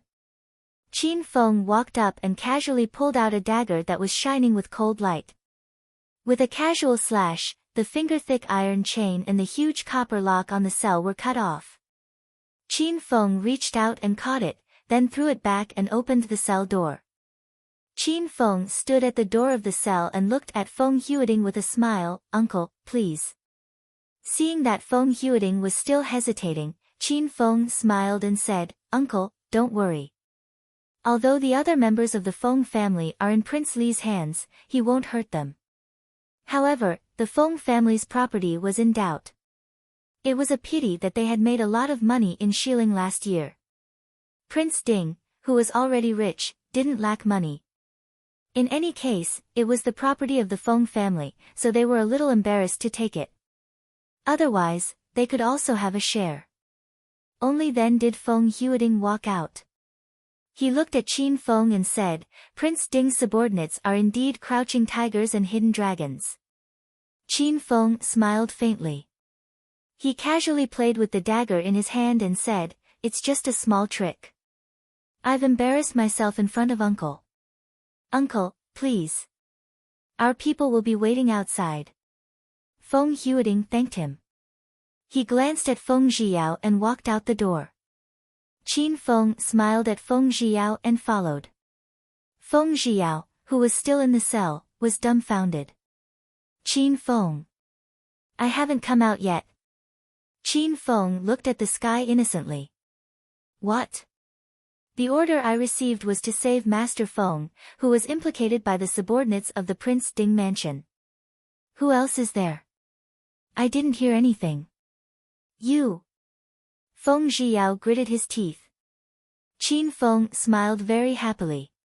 Feng San, you should obediently continue to stay in prison. Maybe by the time you come out, Prince's anger will have subsided. Also, don't tell me you can't break a small iron chain. Oh, Anne. Prince Ding Mansion has ordered that since you like to stay in prison so much, you can stay there for 2 more days. Don't worry, that woman definitely won't kill you for the sake of the prince. Just you wait. Feng Zhiyao glared angrily at the person who left. He knew that Mo Xiuyao wouldn't do this just to punish him. However, when he thought of Qin Feng's smug and mocking expression, he couldn't help but curse in his heart with resentment. This young master curses your love life to be bumpy. Qin Feng, who had just walked out of the secret cell, shivered for no reason. He raised his head and looked at the sky. The weather in March was indeed a bit cold. Qin Feng brought Feng Huiting out. They didn't encounter any obstructions along the way. Seeing the powerful subordinates of the Prince Ding mansion, Feng Huiting's heart wavered and he pondered deeply. When they returned to the Prince Ding mansion, the sky was already slightly bright. Feng Huiting was familiarized with the place. After eating a bit of breakfast, he was brought to see Mo Xiuyao and Yili. Mo Xiuyao and Yili weren't in the study. Instead, they were in a quiet little garden in the depths of the Prince Ding mansion. When Feng Huiting was brought over, Mo Xiuyao was practicing his swordsmanship. Not far away, Yi Li and the Empress were sitting at a stone table and talking. Not far from the table, 2 children were squatting on the ground with their heads together. It was unknown what they were talking about. The first rays of the morning sun shone in the courtyard. The faint fragrance of orchids filled one's nose, making one feel relaxed and happy. It's old Master Feng. Come and sit. Yi Li was the first to notice Feng Huiting. She turned around and spoke with a smile. Feng Huiting walked forward and cupped his hands, saying, Greetings to Princess Ding. Greetings to Empress, Nyang Nyang. Almost instantly, the Empress clearly sensed that Feng Huiting was criticizing her. She smiled faintly and didn't speak. She was only a guest right now, so she naturally couldn't steal the limelight. Yili sighed helplessly in her heart. If the Empress could sense it, she would naturally be able to. Mo Xiaoyao had dragged the Empress to see Feng Zhiyao together. She didn't know if Feng Zhiyao would blame them in the future. However, Yili understood Mo Xiaoyao's thoughts. If the Empress was going to be with Feng Zhiyao in the future, then Feng Huiting was a hurdle they had to pass. If Feng Zhiyao really didn't care about Feng Huiting, or if Feng Huiting didn't care about Feng Zhiyao at all, then it wasn't a big deal. However, Feng Zhiyao's behavior clearly wasn't the case.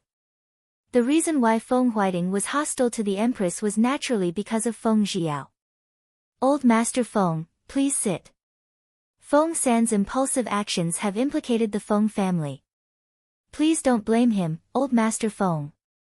Hearing this, Feng Huiting smiled bitterly. Wang Fei is too serious. This old man is ashamed. If he hadn't neglected his son and neglected to teach him, Feng Zhiyao might not have cared so much about the Empress and even impulsively barged into the palace to kidnap her. He also knew how much the Empress cared for Feng Zhiyao in the past, so even so, he didn't have the face to blame the Empress. Looking at the white-clothed child who shyly jumped into Princess Ding's arms and the black-clothed boy who walked over with a solemn expression and climbed onto a stool to sit properly, a trace of regret flashed through Feng Huiting's eyes.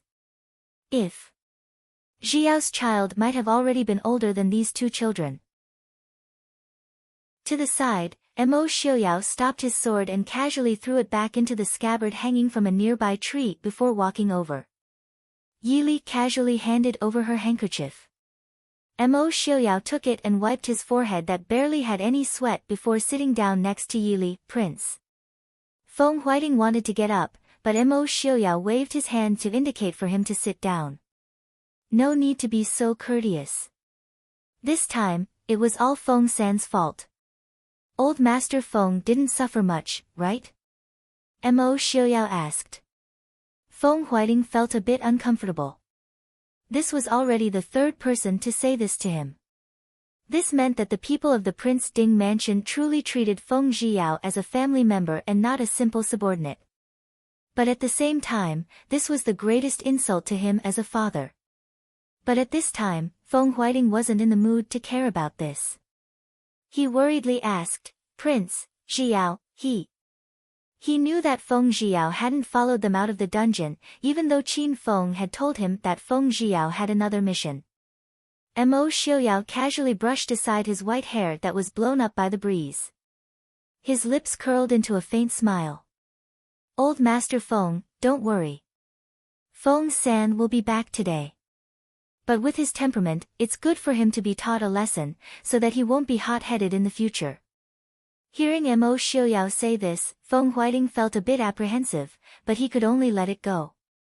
At the very least, he believed that Prince Ding wouldn't let Feng Zhiyao's life be in danger. He cupped his hands towards Mo Xiaoyao and said, This one thanks Prince for your help.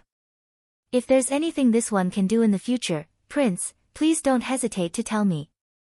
Mo Xiaoyao smiled and said, Old Master Feng, there's no need to be so polite. It was just a small matter. It's just that. ? Feng Huiting calmly waited for Mo Xiaoyao's words. The Feng family's business is most likely. As far as I know, your two sons have already sided with Prince Li. Before you came back, I received news that the Feng family has already been released. The price is 70% of the Feng family's business. Mo Xiaoyao picked up his teacup and took a sip as he spoke calmly. Chapter 617. What? These two bastards. Feng Huiting gritted his teeth in anger. The reason why the Feng family was loyal to Mo Jingqi was not without reason. Back then, the Feng family almost experienced a disaster. At that time, it was Mo Jingqi, who was still a prince, who helped. No matter how much people criticized Mo Jingqi's character, he had truly saved the Feng family and its huge foundation. It was because of this that Feng Huiding drove out Feng Zhiyao, who was close to Prince Ding. It was not only because he was afraid of being suspected by the royal family. The Feng family clearly knew that Mo Jingli was harmed by him, but they still relied on him.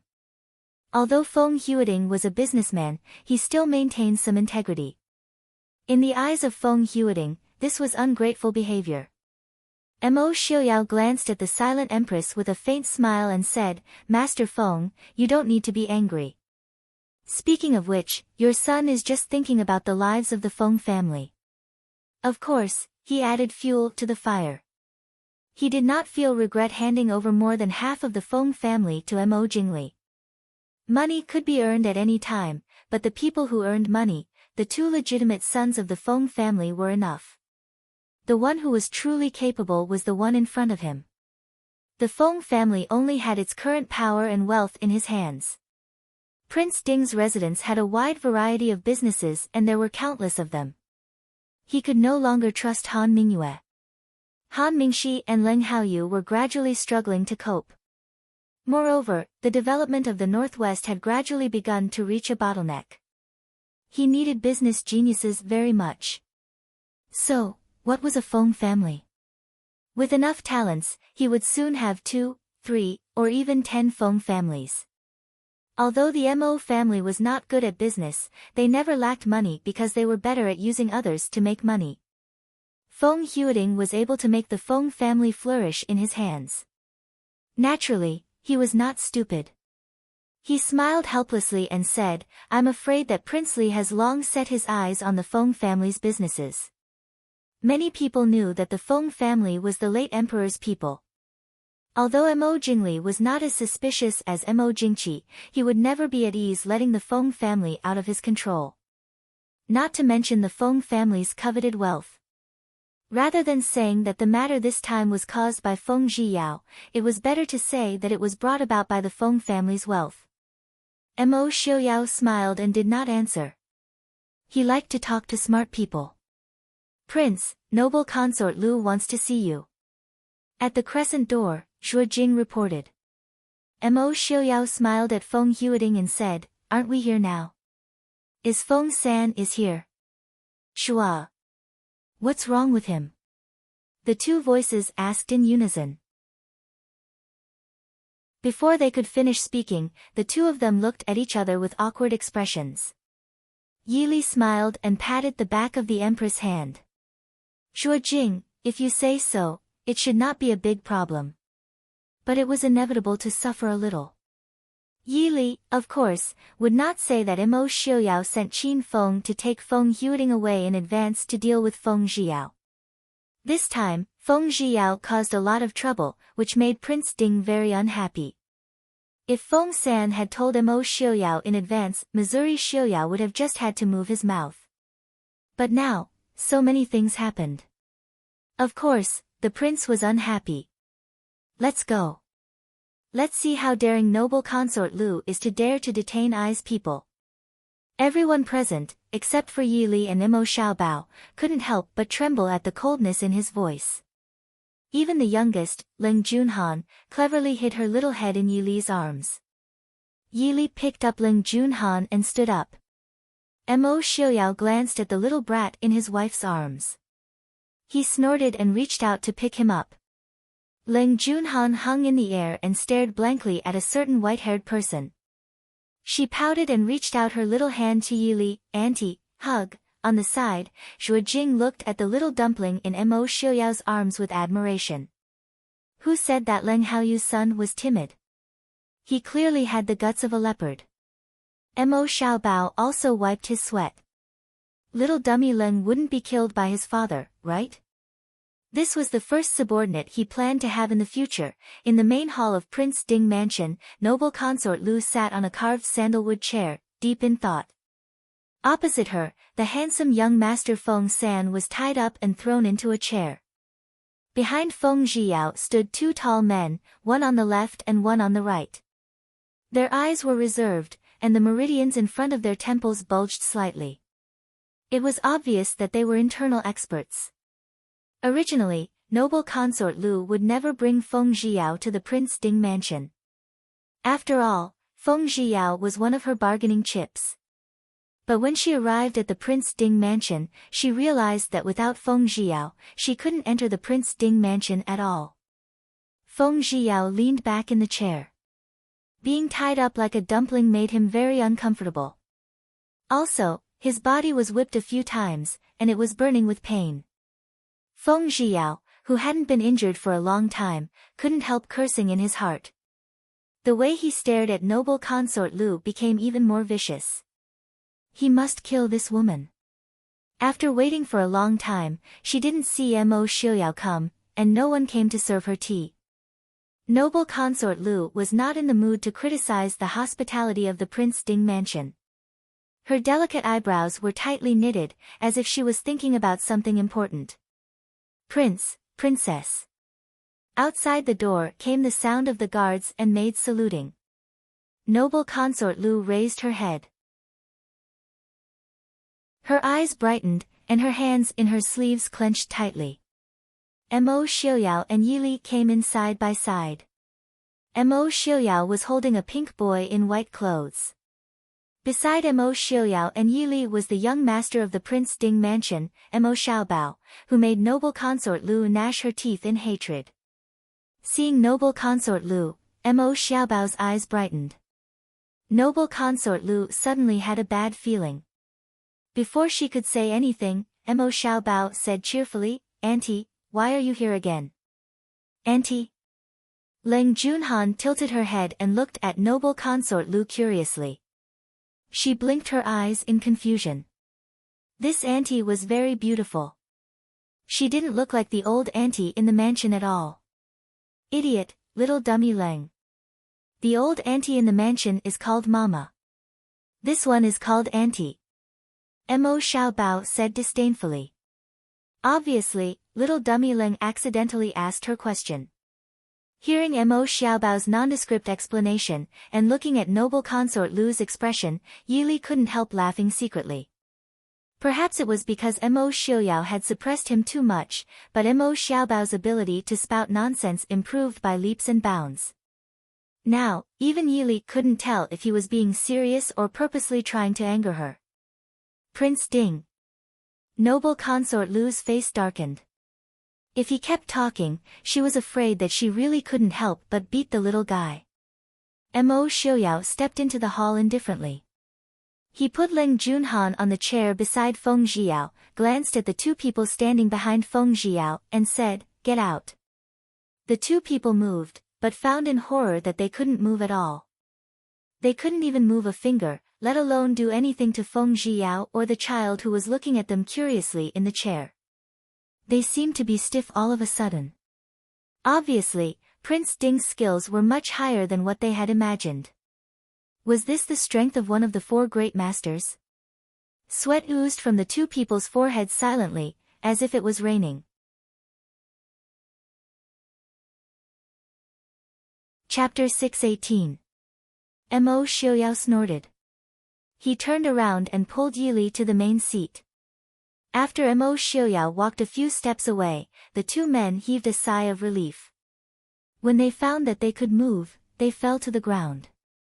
Before noble consort Lu said anything, they rolled and crawled out.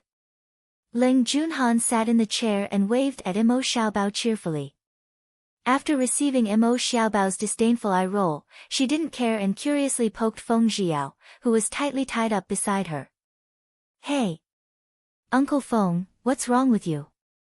Feng Zhiyao smiled bitterly and looked at Yili for help. He didn't dare to ask Mo Xiuyao for help. Otherwise, he wouldn't be willing to be untied by Mo Xiuyao. Yili pursed her lips and smiled. She raised her finger and a silver light shot out of it. Feng Zhiyao felt cold on his arm. The rope that tied him up loosened immediately. Looking back at the silver blade that was stuck in the wall, Feng Zhiyao felt his hair stand on end. Well, he couldn't afford to offend her either. "Feng-san, are you okay?" Yili looked at Feng Zhiyao's clothes that were torn by the whip and stained with blood. "I'm fine." Feng Zhiyao shook his head. In fact, he was just whipped a few times. For someone like Feng Zhiyao who had been on the battlefield, it wasn't even a small wound. It was just a loss of face. Prince Ding, I. Noble consort Lu frowned and said anxiously. Mo Xiaoyao raised his hand to stop her, but the words that came out of his beautiful thin lips made noble consort Lu feel cold all over. Take her out and whip her 10 times before she speaks. Mo Xiaoyao saw the scars on Feng Zhiyao's body as soon as they met. Prince Ding, you.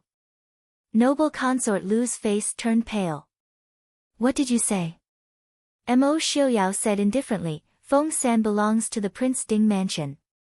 Even if he made a big mistake, the Prince Ding mansion should take responsibility for it.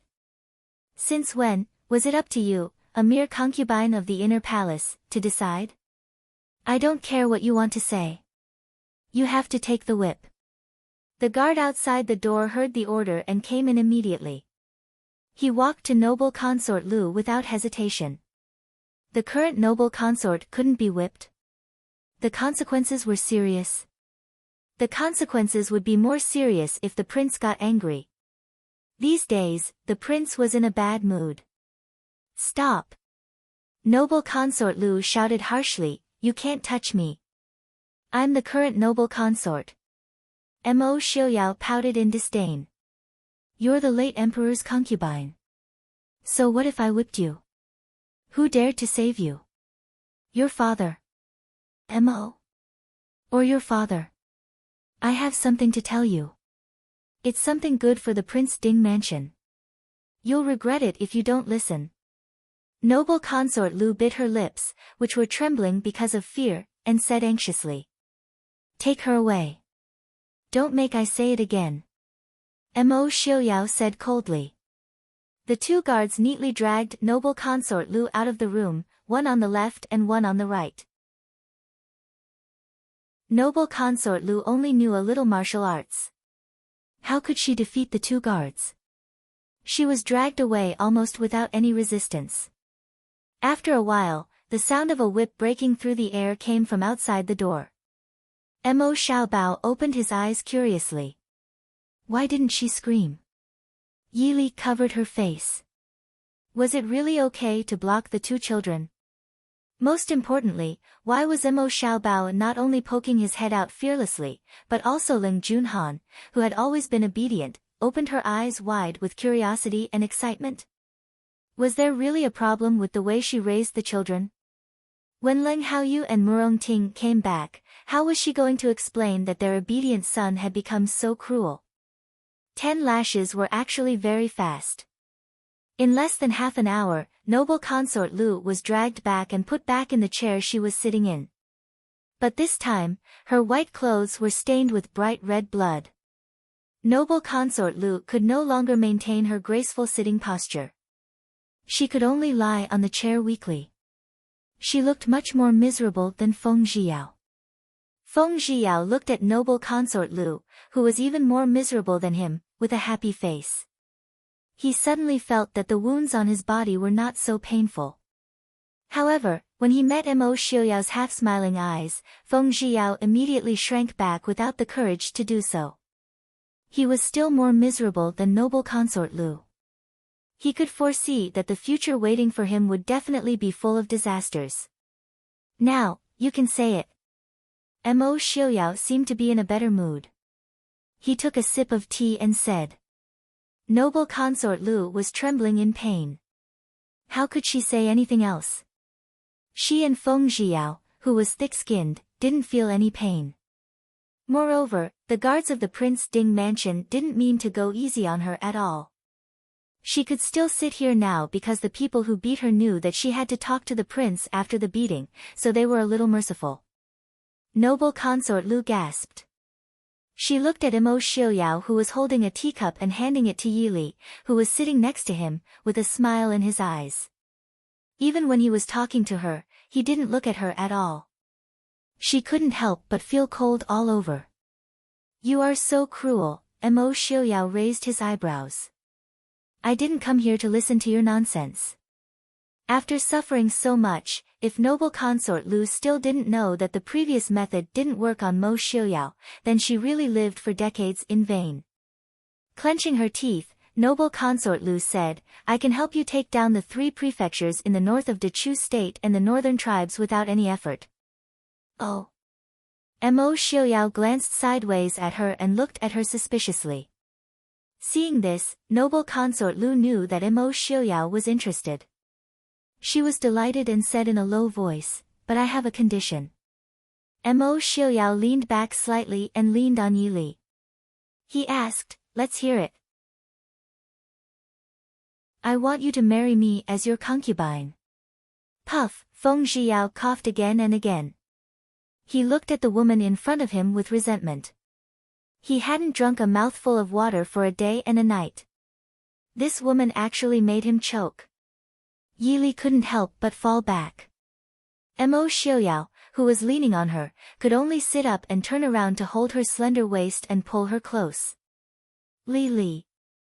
Yi Li smiled apologetically. She wasn't angry or didn't trust Mo Xiuyao. She was just frightened by noble consort Lu. She had just been whipped 10 times by Mo Xiuyao, yet she was still so infatuated that she wanted to marry him. Wasn't she afraid that Mo Xiuyao would kill her after using her? Wasn't she asking for it? The reason why noble consort Lu didn't love Mo Jingqi was probably because Mo Jingqi was too good to her. Seeing Yi Li's smile, Mo Xiuyao rubbed against her with satisfaction. Li, what do you say? Yi Li raised her eyebrows. Shouldn't he solve this problem himself? What did he mean by pushing it to her? Shouldn't the princess have the final say in taking a concubine? Mo Xiuyao asked innocently. Taking a concubine?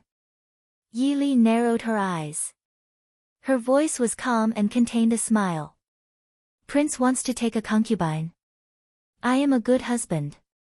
My beloved concubine has the final say in matters of the inner residence, Mo Xiuyao said generously. Prince Ding, I'm not talking about taking a concubine.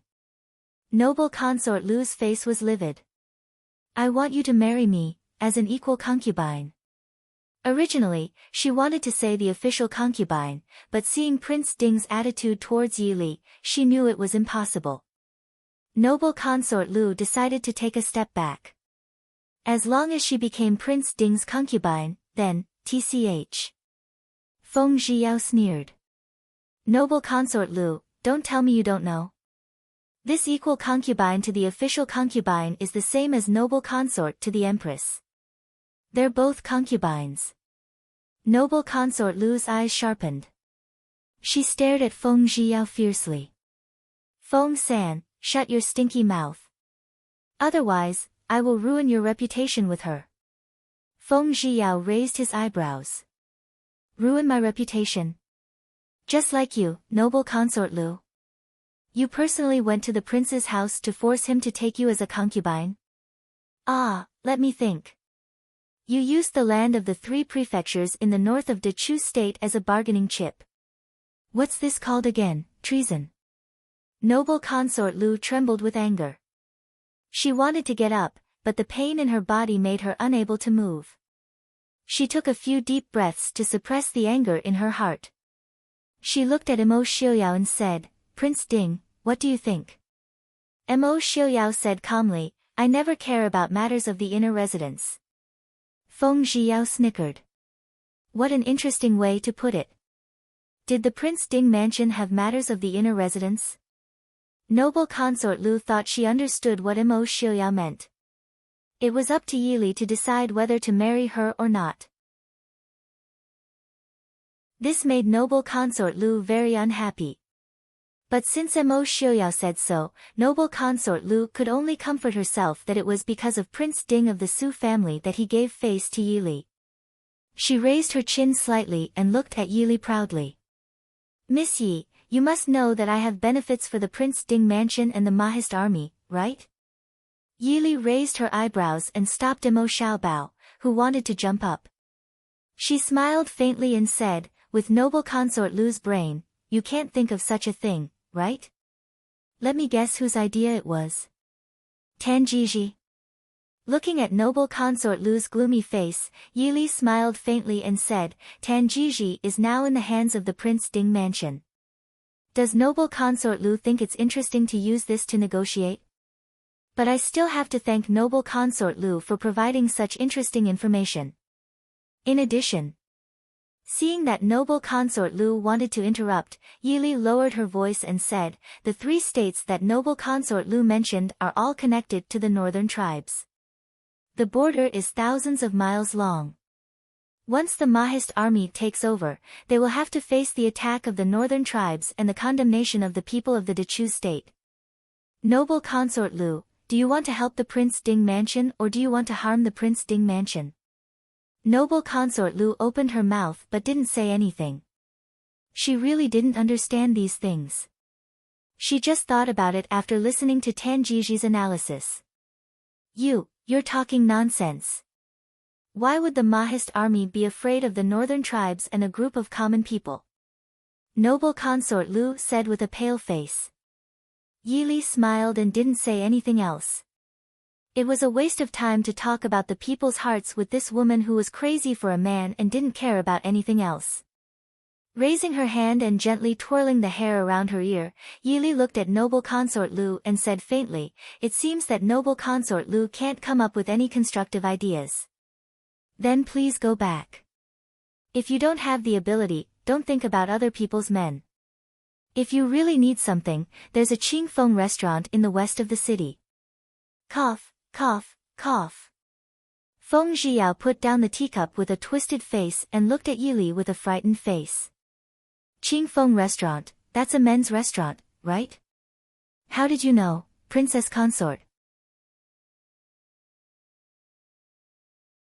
Chapter 619. Noble consort Lu's face suddenly became ferocious and ugly. Although she didn't know what the so-called Cool Breeze mansion was, it didn't prevent her from understanding the meaning of Ye Kai's words. She dared to compare her with those lustful sluts. How dare she? Yi Li. You bitch. Before noble consort Lu could finish her words, she heard a bang. The woman in white, who was already covered in blood, flew out immediately. She crashed out of the hall and fell on the bluestone ground in the garden outside the door. He didn't show any mercy this time. Noble consort Lu fell on the ground and made a loud noise. The guards outside the door looked down, but they couldn't help but feel jealous. Did they just hear the sound of bones breaking? Noble consort Lu spat out a mouthful of blood as soon as she landed. She opened her cold eyes widely and stared at the man in white who strolled out from inside, as if she had never known this person. Mo Xiuyao walked up to her and looked down at the embarrassed woman on the ground, but there was no pity or emotion in his eyes. Who dared to curse her? Mo Xiuyao's words were as cold as ice, which made noble consort Lu tremble in pain. Mo Xiuyao. You are so cruel. Noble consort Lu forced herself to sit up with one hand, and the other hand was strangely hanging on one side. Obviously, the arm that hit the ground first was fractured. Mo Xiuyao frowned slightly. Looking at the woman in front of him, whose eyes were full of hatred, he felt ridiculous. Do you think that because you helped I once or twice, I will be kind to you? And even let you humiliate I's wife? The Prince Ding mansion didn't owe her anything. Noble consort Lu did help him back then, but the Prince Ding mansion also repaid her. They just took what they needed. It was funny to talk about this now. That woman. Is that woman so important to you? For her, you would even give up the north, which is so easy to get. Noble consort Lu struggled to ask. Mo Xiuyao sneered, was Mr. Li not clear enough? What's more, for her, not to mention what I haven't gotten, even if it's the entire world, I can give it up. You? Noble concubine Lu stared at the man in white in front of her in shock. Mo Xiuyao snorted, as if he was fed up with the blood-stained woman in front of him. He waved his hand and ordered the guards beside him, throw her out. Yes, Prince. The guards standing by the side didn't dare to delay. He hurriedly came forward and pulled noble consort Lu out. Concubine Lu was severely injured and couldn't move. She could only turn around and stare at Mo Xiuyao with hatred. Mo Xiuyao, you will regret this. Mo Xiuyao smiled coldly and ignored her. Noble consort Lu was dragged out of the Prince Ding mansion and thrown out without hesitation. She fell on the ground under the steps of the Prince Ding mansion. The heavy impact made her groan. Obviously, she was injured again. The people who came to the Prince Ding mansion with her hurriedly rushed over and tried to help her up.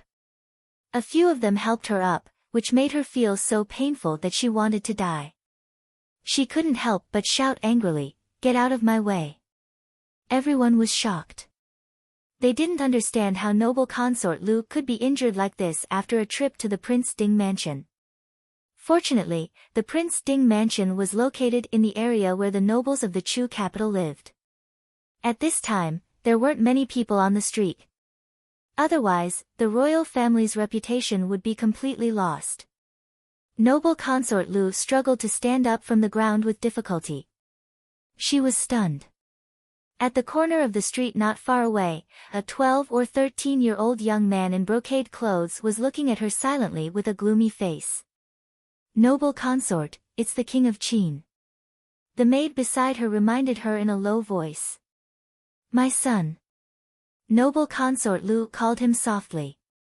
The King of Qin looked at noble consort Lu silently for a while. Then he turned around and disappeared at the corner of the street. Noble consort Lu looked at the empty street in a daze. An inexplicable uneasiness quietly spread in her heart. Inside the Prince Ding mansion, Feng Huiding and the Empress were shocked and they saw Feng Zhiyao's appearance, but no one asked. Seeing the strange atmosphere, Yili had to ask herself, "Feng San, are you okay?" Feng Zhiyao looked at Yili gratefully and said with a smile, "Thank you for your concern, princess. It's just a superficial wound. It's not a big deal." On the side, Feng Huiding and the Empress secretly let out a sigh of relief. Mo Xiuyao sat on the side and casually tapped the armrest of the chair with his fingers. He looked at Feng Zhiyao with a faint smile and said, "Feng San, do you have anything to say?" Feng Zhiyao's face immediately fell. He said with a bitter face, "I'll accept any punishment from the prince." "Very good." Mo Xiuyao clapped and said with a smile, "Since you accept the punishment, then, how about going to Qin Feng's place to receive your punishment? I don't want to see you for the next few months." Feng Zhiyao widened his eyes in surprise. For a moment, he didn't understand what the prince was thinking. Going to Qin Feng's place to receive his punishment? Qin Feng didn't seem to have this function, did he? Most importantly, Mo Xiuyao was actually willing to not enslave him for a few months. His surprise was seen by the other two people who didn't know the situation. They thought that Mo Xiuyao's punishment was very severe. Their expressions were a bit unsightly. After a long while, Feng Zhiyao nervously accepted Mo Xiuyao's order. This subordinate obeys. No matter how Mo Xiuyao wanted to torment him, he couldn't escape. He might as well face it calmly. "Prince." Two figures called out at the same time. Feng Huiding and the Empress couldn't help but look at each other. In the end, it was Feng Huiding who spoke, "Prince, this time, it was all because of this old man. I ask that the prince give this old man some face and be lenient." Feng Zhiyao looked at Feng Huiding with surprise. His face was calm, but his brows were slightly furrowed. He obviously didn't expect Feng Huiding to plead for him. Mo Xiuyao said indifferently, "Master Feng is too serious. This matter was caused by Feng San. How can Master Feng be blamed? Moreover, I have always been clear about rewards and punishments. Feng San has caused such a big matter. If I don't punish him, how can I convince the public?" Feng Huiding was also a person of authority. He naturally knew the importance of being clear about rewards and punishments. However, Mo Xiuyao's following words made his heart sink. "Don't worry. I will spare his life." "Prince, isn't this a bit too heavy?" It was clear that Mo Xiuyao and Feng Huiting had a serious disagreement. Mo Xiuyao had never thought of taking Feng Zhiyao's life. Naturally, he would spare his life. Feng Huiting, on the other hand, believed that Mo Xiuyao only needed to keep him alive.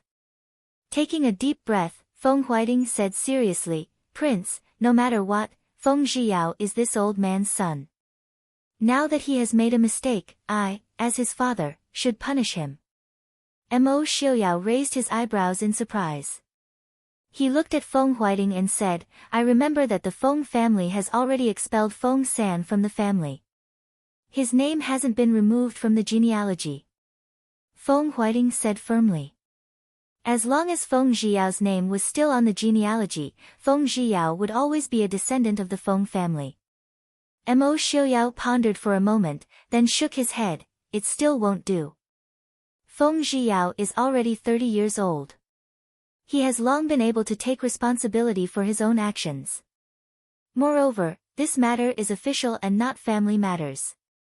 Naturally, I will have to deal with it. Feng San, do you have anything to say?" Chapter 620. Feng Zhiyao had already been stunned when Feng Huiting pleaded on his behalf. How could he have anything else to say? He shook his head in a daze. Mo Xiuyao was in a good mood as he turned to look at Feng Huiting. "Look, Feng San himself doesn't have any objections." Feng Huiting gritted his teeth and said, "It's this old man's fault for not teaching his son well. This old man is willing to accept the punishment in his place. I ask Prince to grant my wish." Mo Xiuyao stared at Feng Huiting and said indifferently, "Master Feng, you must think this through. The punishments in the Prince Ding mansion have always been severe. Not to mention an old and weak person like Master Feng, even those young people who have undergone special training can't endure it. Accepting the punishment in place of someone else should be doubled." Feng Huiting said firmly, "It's the father's fault for not teaching. This old man deserves it. I ask Prince to grant my wish." The smile on Mo Xiuyao's face became even more joyful. "Feng San, what do you say?" Feng Zhiyao finally came back to his senses. He frowned and said coldly, "A man is responsible for his own actions. Who wants him to accept the punishment in place of him? This young master has nothing to do with him." Mo Xiuyao looked at Feng Huiting awkwardly. "Master Feng, you see." Yi Li secretly tugged at his sleeve, indicating for him to stop before going too far. Feng Huiting glanced at Feng Zhiyao and said to Mo Xiuyao, "As long as his surname is Feng, he won't be able to make the decision. I ask Prince to grant his wish." "Good." Mo Xiuyao turned and gave Yi Li a reassuring smile. "Guards, take Master Feng away to receive his punishment." "Prince." Feng Zhiyao stomped his feet in anger.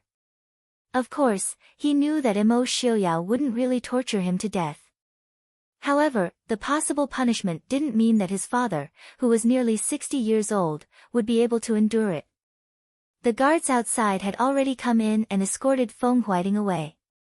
Just as Feng Zhiyao was about to run out of the door, a gust of wind blew past. Feng Zhiyao felt his legs go numb, and he fell to his knees. He could only watch as Feng Zhiyao was taken away. "Why are you running?" "I haven't settled the score with you yet," Mo Xiuyao said with a smile as he looked at Feng Zhiyao, who was kneeling on the ground with one leg. Feng Zhiyao said with a bitter face, "Prince, that old man is almost 60 years old. Are you really going to kill him?" Mo Xiuyao glanced at him and said, "Isn't killing him exactly what you want? Don't you hate him to death?" Feng Zhiyao gritted his teeth. "He's my father." No matter how unhappy he was that the old man was biased, he couldn't really want his father to die. "I remember that someone just told me that it had nothing to do with him. Now it's your father." "Prince." Feng Zhiyao was so anxious that he wanted to cry. He could only hope that his brothers wouldn't act so quickly. According to the speed of noble consort Lu's misfortune, the execution might be over if they dilly-dallied for a while. "Prince, I was wrong. What do you want?" I'll work for you until I die, okay? Mo Xiaoyao said with disdain, you were going to work for me until you die. Then what do you want? Have your father come with us to the northwest. I didn't ask. Huh? Feng Zhiyao was dumbfounded. How come he didn't know that Mo Xiaoyao had taken a fancy to his father? You don't agree? Mo Xiaoyao narrowed his eyes dangerously. I agree. I agree. Feng Zhiyao nodded repeatedly. But I'm afraid my father won't agree. Mo Xiaoyao leisurely clapped his hands and smiled. That's none of I's business. Ah, you can tell him that if he doesn't agree, I will kill you. Go. Waving his hand, Mo Xiaoyao sent Feng Zhiyao away with satisfaction. Seeing Yi Li and the Empress covering their mouths to hold back their laughter, Feng Zhiyao realized that he had been fooled. Helplessly hanging his head, Feng Zhiyao went out to find his father. Behind him came Mo Xiaoyao's obviously happy voice. It's all over. Your father must remember to go to the study and finish all the work that has piled up these days. You said it yourself, work until you die. Feng Zhiyao's legs went soft.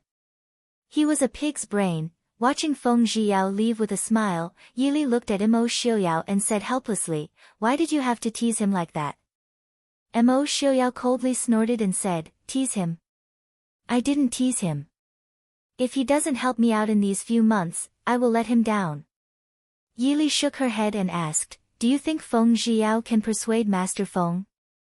To be honest, a business genius like Feng Huiting was indeed what they needed right now. Whether it was Han Mingxi or Leng Haoyu, they couldn't be considered talents in this area. Leng Haoyu's management of the Prince Ding Mansion's businesses wasn't a problem, but it was a bit difficult to support the economy of the entire Northwest and even a larger area. Moreover, Leng Haoyu himself came from a family of generals. For the sake of the Prince Ding Mansion, he had been an unknown businessman all these years. It was really a bit unfair for him. Yi Li understood that Mo Xiaoyao was probably already preparing to find a talent to replace him when he was sent to the Purple Thorns Pass this time. However, Yi Li was still a bit surprised that he would find Feng Huiting. Mo Xiaoyao raised his eyebrows and said, unless he doesn't want Feng Zhiyao's life anymore. Yi Li shook her head and said with some pessimism, he's only Feng Zhiyao's father. On the other side are two legitimate sons and the entire Feng family. Feng Zhiyao alone probably isn't enough. Mo Xiaoyao said, that depends on whether Feng Huiting is a true businessman or not. It's not enough for a businessman to not have enough foresight. If that's the case, then it's fine to not use him. The Empress looked at the two and said softly with a smile, the prince has put in a lot of effort for his subordinates. He really is a rare wise ruler in the world. If the Feng family follows you, they will definitely not suffer in the future. Mo Xiaoyao looked at her and said, then what about the Hua family? The Empress was startled and shook her head helplessly, the Hua family. I can't make the decision. She understood her father well enough. Even if the Dechu state was really going to be destroyed, he probably wouldn't leave the Dechu state. They had fought for this country their entire lives. The older generation actually viewed the Dechu state as more important than their own lives. It was impossible to convince them to leave. Mo Xiaoyao clearly understood Duke Hua well enough. He nodded and said, I won't force the Hua family to make a decision. Thank you, Xiaoyao. The Empress smiled faintly. Mo Xiaoyao smiled faintly. In the Li Palace, Missouri Jingli, who had just obtained almost all of the Feng family, sat in the study in a good mood and looked at the accounts that the Feng family had just sent over. His lips curled into a cold smile. So what if Mo Jingqi's last-minute stroke ruined all of his plans? He was still alive. Mo Jingqi was already dead. Only the living could see the future's ending. Only the living could see everything. Mo Jingqi was counting on Mo Xiaoyao to clean up the mess for him. Unfortunately, Mo Xiaoyao was not interested in this at all. Moreover, with his current strength, even if he wanted to go head-to-head with Mo Xiaoyao, he might be able to put up a fight. However, thinking of the stalemate in the Purple Thorn Pass, Mo Jingli snorted. He couldn't go and provoke Mo Xiaoyao for now. Chapter 621. Prince, noble consort Lu is here. Outside the door, the steward reported. Mo Jingli frowned unhappily and said, "What is she doing here?" Although he was not afraid of any gossip now, noble consort Lu was his brother's widow after all. How could noble consort Lu come to the Prince Regent's mansion when the late emperor's body was still cold? Moreover, Mo Jingli had always disliked noble consort Lu. Naturally, he was not happy to hear that she came to his mansion so suddenly. Noble consort Lu seems to be seriously injured. She said that she must see the prince. The steward reported carefully. Mo Jingli snorted and said, "She went to the Prince Regent's mansion to ask for trouble, didn't she?" He stood up angrily and ordered, "Take her to the flower hall." "I will go there later." Mo Jingli stepped into the flower hall and saw noble consort Lu's miserable appearance. He couldn't help but be shocked. Her snow-white robe was stained with blood. He could tell at a glance that it was caused by a whip. Her clothes were even torn in some places. There were bloodstains on her pale face that hadn't been wiped clean, and her right hand hung unnaturally. "What happened?" Mo Jingli said unhappily in a deep voice. Noble consort Lu came to his mansion in such a state. If the news spread out, it would cause another disturbance. Noble consort Lu raised her head and looked at him. She sneered and said, "What else could it be?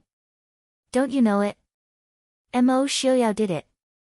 Mo Jingli looked at noble consort Lu carefully. He found that this woman seemed to have changed a little. Before, when she mentioned Mo Xiaoyao, this woman's eyes were always filled with undisguised infatuation and admiration.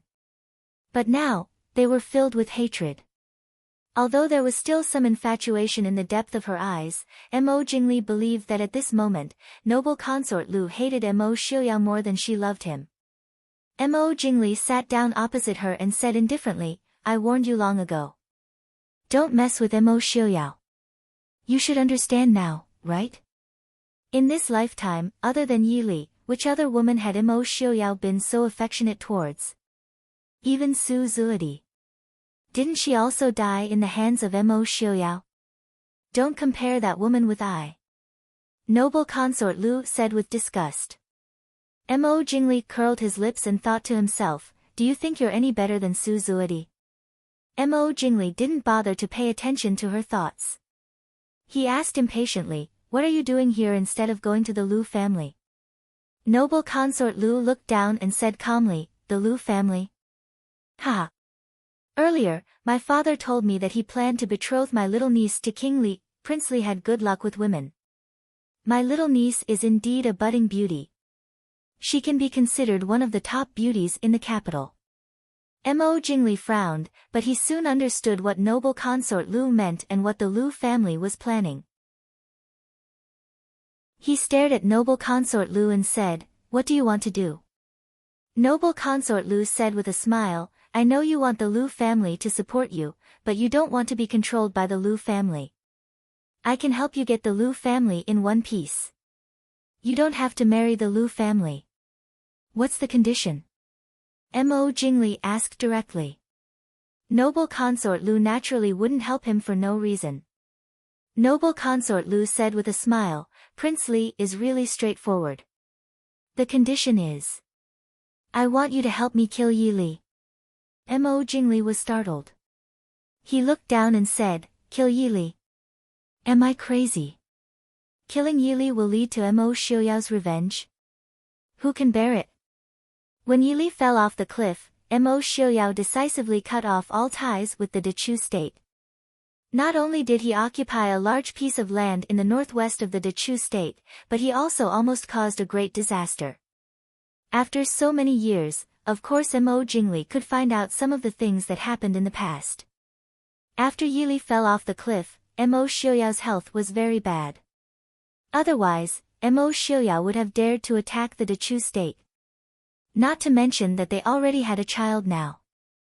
Their relationship must be even better than before. Noble consort Lu sneered, with Prince Li's current strength, do you still need to be afraid of the Prince Ding mansion? As long as you have the power of the Lu family, at least half of the people in the court will support you. Then you can openly wait for the throne. Stupid woman, Mo Jingli said without any trace of politeness. The Mahist army might not have been so scary, but the situation between the countries seemed calm now, but in fact, it could be triggered at any moment. And the Dechu state was already facing an attack from the north. As long as the Mahist army interfered, the Dechu state would be an enemy on both sides. When the time came, the northern tribes would definitely benefit from it. The Dechu state now could not afford to offend Mo Xiuyao more than ever. You really won't agree? Noble consort Lu narrowed her eyes, then do you still want your son? Mo Jingli's eyes flashed with a trace of hostility, but he quickly suppressed it, changed the condition. I can't kill Yi Li. Not to mention anything else, Yi Li herself is a first-class expert. She also has the Shadow Guard and Qi Lin by her side. If it was so easy to kill her, would you come back to I? Noble consort Lu gritted her teeth and thought for a moment, kill Yi Li's son. Why? Mo Jingli frowned and asked. I want her to live a life worse than death. Noble consort Lu's beautiful face was twisted like a ghost's. I want her to lose the most important person in her life. I want her to live in heart-wrenching pain day and night, and never have peace for the rest of her life. The hall was silent for a moment. Mo Jingli said, I refuse. You. Noble consort Lu stared at Mo Jingli angrily. Mo Jingli sneered, don't think that this trick will work every time. Until now, I haven't even seen my son. I said, if you dare to lie to me, I will make your life worse than death. Noble consort Lu's body trembled slightly. The pain that she tried to ignore came faintly, and she couldn't help but moan in pain. With a pale face, Noble consort Lu stood up and said, since you don't believe then there's nothing to talk about. I'll leave now. Mo Jingli stared at her and said, I don't care what you want to do. Just don't touch Yi Li. Noble consort Lu raised her eyebrows in surprise. She turned around and looked at Mo Jingli for a while, then said, don't touch Yi Li. It seems that Prince Li doesn't want to promise me, not because he is afraid of Prince Ding, but because he really misses Yi Li. It's rare that Prince Li would miss a woman he doesn't want to leave. Or, are men so cheap that they can't get what they want? Mo Jingli sneered, that's none of your business. It's better than him not even taking a look at you even if you send yourself to his door. You, humph. Noble consort Lu gritted her teeth and left in a huff. She left proudly with countless thoughts and calculations in her mind, but she didn't know that the real unlucky thing was staring at her from behind. Chapter 622. As soon as noble consort Lu returned to her palace, she found that her palace, which was supposed to be empty, was full of people. From the Empress Dowager to the concubines in the palace, they were all present. Sitting next to the Empress Dowager was Madame Li, who was called Consort Li by the servants because of her relationship with the 10th prince. Sitting on the left side of the Empress Dowager was Consort Jing Xian, the birth mother of the 6th prince. As soon as she stepped into the hall, Consort Jing Xian glared at her fiercely. Her face, which was not young anymore, was full of gloating. Noble consort Lu frowned slightly. She had a bad feeling. Empress Dowager, why did you bring so many people to Ai's palace? Staring at the Empress Dowager, noble consort Lu raised her chin proudly. The Empress Dowager sneered and said, I want to ask you, the Emperor's body is not cold yet. As a concubine, where did you go instead of mourning in the palace? Consort Jing Xian next to her stared at noble consort Lu for a while. Then she rolled her eyes and screamed, Empress Dowager, sister noble consort Lu seems to be injured. Look, even her clothes are torn. Everyone's eyes immediately fell on noble consort Lu. Noble consort Lu gathered the cloak on her body. Her face darkened. She should have changed her clothes before coming back, but she had broken off relations with the Prime Minister's mansion. Noble consort Lu was too proud to go back to the Prime Minister's mansion, and the Prince Li's mansion would not provide her with any clothes. Noble consort Lu didn't like the clothes of those poor people and maids. Therefore, she came back with the cloak covering the blood on her clothes. She didn't expect to be blocked in the main hall. The Empress Dowager's old face flashed a sneer. She said coldly, "Where did you go and what did you do? Tell me the truth." Everyone present looked at noble consort Lu with a strange expression. These women had lived in the palace for half of their lives. It had become their instinct to step on the weak. She naturally bore a grudge against noble consort Lu, who had been favored by the emperor for more than 10 years. If Mo Jingqi was still here, noble consort Lu would still be favored, and no one would dare to say anything. But once noble consort Lu fell from grace, there would be many people who would hit her when she was down. A woman whose husband was still in mourning quietly ran out of the palace and came back with bloodstains and tattered clothes. Everyone's mind was filled with their own imagination. Noble consort Lu glanced at these women disdainfully. Of course, she knew what these women were thinking. With a sneer, she raised her head and looked at the Empress Dowager. "What I do has nothing to do with the Empress Dowager." "Bitch!" The Empress Dowager angrily rebuked. "Aijia is the late emperor's birth mother and the new emperor's biological grandmother. Do you think Aijia can't control you? It was you, this bitch, who instigated the discord between the late emperor and brother Li, causing us, mother and son, to have a weak relationship. Do you think there's anyone who can support you now? The late emperor's body hasn't even turned cold, and you're already running to the Prince Ding mansion. You're really, really shameless. You've disgraced the imperial family." The Empress Dowager cursed and stared at noble consort Lu with hatred in her eyes. If it weren't for the fact that Mo Jingqi only favored noble consort Lu and even contradicted her, his own mother, she wouldn't have turned to raise her youngest son. Wasn't it because she was afraid that her eldest son would be bewitched by this bitch and lose her foothold in the imperial palace? If it weren't for this bitch, how could they, mother and son, end up like this? Noble consort Lu sneered coldly, "You didn't teach your son well. How can you blame I? Bitch. If I don't teach you a lesson today, you won't know what you are." The Empress Dowager sneered. Noble consort Lu's phoenix-like eyes flickered. "How dare you touch me?" The Empress Dowager laughed. "Try me. Guards, drag this shameless bitch away and beat her 30 times with the paddle." He wanted everyone to see that this was the consequence of being shameless. Besides, demote noble consort Lu to noble lady. "How dare you?" "Guards!" Noble consort Lu said harshly. Her henchmen who were guarding in her hall didn't respond. The Empress Dowager showed a complacent smile to her. The eunuchs guarding outside the hall came in and wanted to take her away. Noble consort Lu struggled and said, "Old woman. If you dare to touch I won't let you go." The Empress Dowager didn't take her threat seriously at all. "The Lu family has given up on you. What can you use to not let me go? Besides, do you think I'm still afraid of the Lu family now?"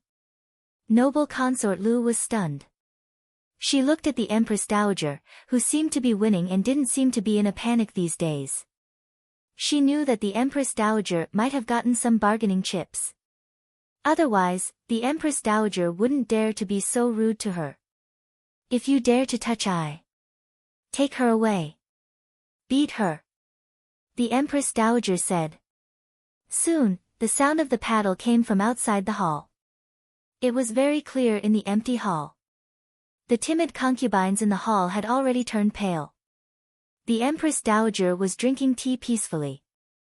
Hearing the sound of the paddle outside, a trace of pleasure flashed through her eyes. "Empress Dowager, is it?" Madame Li's face turned pale. She looked at the Empress Dowager and hesitated. The Empress Dowager said indifferently, you will be the Empress Dowager in the future. Learn more. Some people don't know how high the sky is until they are taught a lesson. Madame Li moved her lips. Finally, she nodded in a low voice. Yes, Empress Dowager. The Empress Dowager nodded with satisfaction. Noble consort Lu was already covered with wounds. She fainted before she could endure more than 30 strokes of the plank. The Empress Dowager had been holding a grudge against noble consort Lu for a long time. How could she let her off so easily? Without blinking, she ordered people to wake noble consort Lu up with water and continue to paddle her. After 30 paddles, noble consort Lu passed out because of the pain. She wished she could die now. After the last paddle, noble consort Lu finally fell into darkness again. In the Zhangde Palace, the Empress Dowager waved the servants away and stepped into the bedchamber alone. At this time, there was an ordinary-looking palace maid sitting in the splendid bedchamber. She couldn't be recognized in a crowd. Seeing the Empress Dowager come in, the palace maid was neither surprised nor stood up. She said with a smile, I already know what happened just now. I think the prince will be very satisfied. The Empress Dowager lowered her eyes. She was so careful that she didn't look like the mother of the country. She asked in a low voice, then. Prince Ding's promise. The palace maid said with a smile, don't worry, Empress Dowager. Although our prince has a grudge against Imo Jingqi, he will take responsibility for what he did. He will never make things difficult for you. As long as you do what the prince asked you to do, not only the matter of the burial can be solved, but also the power that belonged to the empress in the original I can be given to you. By then, you can completely control the whole palace. What do you need to be afraid of? Although the palace maid looked ordinary, her expression and words were very persuasive. Especially the power in the original Empress Dowager's hand had always been coveted by the Empress Dowager. Now she could easily get it. Tell Prince Ding to rest assured. Noble consort Lu is mine. I will take good care of her. Even if Li wants to protect her, I can make her die quietly. Speaking of this, the Empress Dowager's eyes flashed a murderous look. She didn't understand why her son refused to save his mother but helped a bitch who had nothing to do with him. Was this noble consort Lu really a vixen? It was not enough to bewitch her eldest son, but now she also wanted to bewitch her youngest son. Chapter 623. Princess Zhenning was a little scared of this younger brother she had brought up. She twisted the corner of her clothes and said uneasily, that's our biological mother. Mo Xiaoyun snorted, biological. When did she treat us as her biological children? Do you know what kind of situation you are in now? If you and your younger brother are implicated because of her. The Duke of Qin was very concerned about this elder sister who had taken care of him since he was young. Noble consort Lu had been very cold to her children since they were young. Most of the time, it was Princess Zhenning, who was 2 years older, who took care of them. Now that he had been conferred the title of Duke of Qin, he could only live outside the palace. His younger brother, who was only 8 years old, had to be taken care of by Zhenning. Can't we really save her? Princess Zhenning asked carefully. Mo Xiaoyun sneered, do you know what she did? What? Princess Zhenning was stunned. Subconsciously, she didn't think that her mother would do anything unforgivable. Mo Xiaoyun said coldly, she ran to the Prince Ding mansion to threaten Prince Ding to marry her and even insulted Princess Ding. If she really marries Prince Ding, no matter if she becomes the equal consort or secondary consort, what will happen to us? Sister, have you thought about it? Mo Xiaoyun, who had been taught by Prime Minister Lu since he was young, wasn't stupid. He recalled that when Prince Ding had just returned to the capital, his mother had hurriedly left the palace. Afterwards, his father had promoted several princes and concubines. He knew that noble consort Lu's idea didn't only come about after his father passed away. Originally, he did not believe it, but when he saw with his own eyes that his beautiful and arrogant imperial concubine mother was thrown out of Ding Wang Fu in a sorry state and refused to give up, his heart turned completely cold. Grandfather was right. His mother had never taken him and his brother seriously. For himself, for his sister and brother, he couldn't have anything to do with her anymore. How could it be? Princess Zhenning opened her eyes wide in shock. She had lived in the palace since she was young and learned the female precepts taught by the palace nannies. What she remembered were the rules of conduct as a woman. No matter which one it was, his mother's behavior was undoubtedly spurned by the world. Mo Xiaoyun looked at her. Do you understand? If you understand, then don't go see her again. But, if I don't go, she'll die. No matter how ignorant Princess Zhenning was, she still lived in the big vat that was the imperial palace. She naturally knew what would happen to a woman who was banished to the cold palace, not to mention that her mother was seriously injured. Under her brother's determined gaze, Princess Zhenning finally lowered her head. Her voice was as soft as a mosquito's. I understand. Seeing that she agreed, Mo Xiaoyun's expression eased up. Knowing that his sister was upset, he said in a deep voice, Sister, I'm doing this for our own good. Rather than letting her cause countless troubles outside, it was better to keep her in the cold palace. Could it be that you want others to know that we have another imperial mother? Mo Xiaoyun did not finish his sentence, but Princess Zhenning understood what he wanted to say. Princess Zhenning nodded and said, I understand. That's good. Sister, you should rest early. I'm leaving the palace. Mo Xiaoyun said softly, take good care of little brother. Don't let him cause trouble everywhere. I understand. Princess Zhenning nodded. She pulled Mo Xiaoyun a little worriedly and asked, How are you going to leave the palace at this time? It was already the 4th watch period, and the palace gates had long been locked. Mo Xiaoyun smiled and said, Since I can come in, I can naturally go out. Don't worry. Sister, take care. After watching her brother leave, Princess Zhenning turned and entered the palace. On the way in, she did not even meet a single palace maid. Because they were not valued by their birth mother, their palace maids and eunuchs were not meticulous. Now that noble consort Lu was in trouble, these people simply became lazy in broad daylight. It was also because of this that Princess Zhenning was gone for so long without being discovered. After returning to her room, Princess Zhenning found the backup medicine she kept. She gritted her teeth and still turned to leave. She also didn't want people to know that she had a shameless mouffe. She wasn't an ignorant young girl who didn't know anything. She naturally knew that if noble consort Lu really succeeded and entered Ding Wang Fu, what would happen to her and her siblings. Especially her, as a princess who was about to reach marriageable age.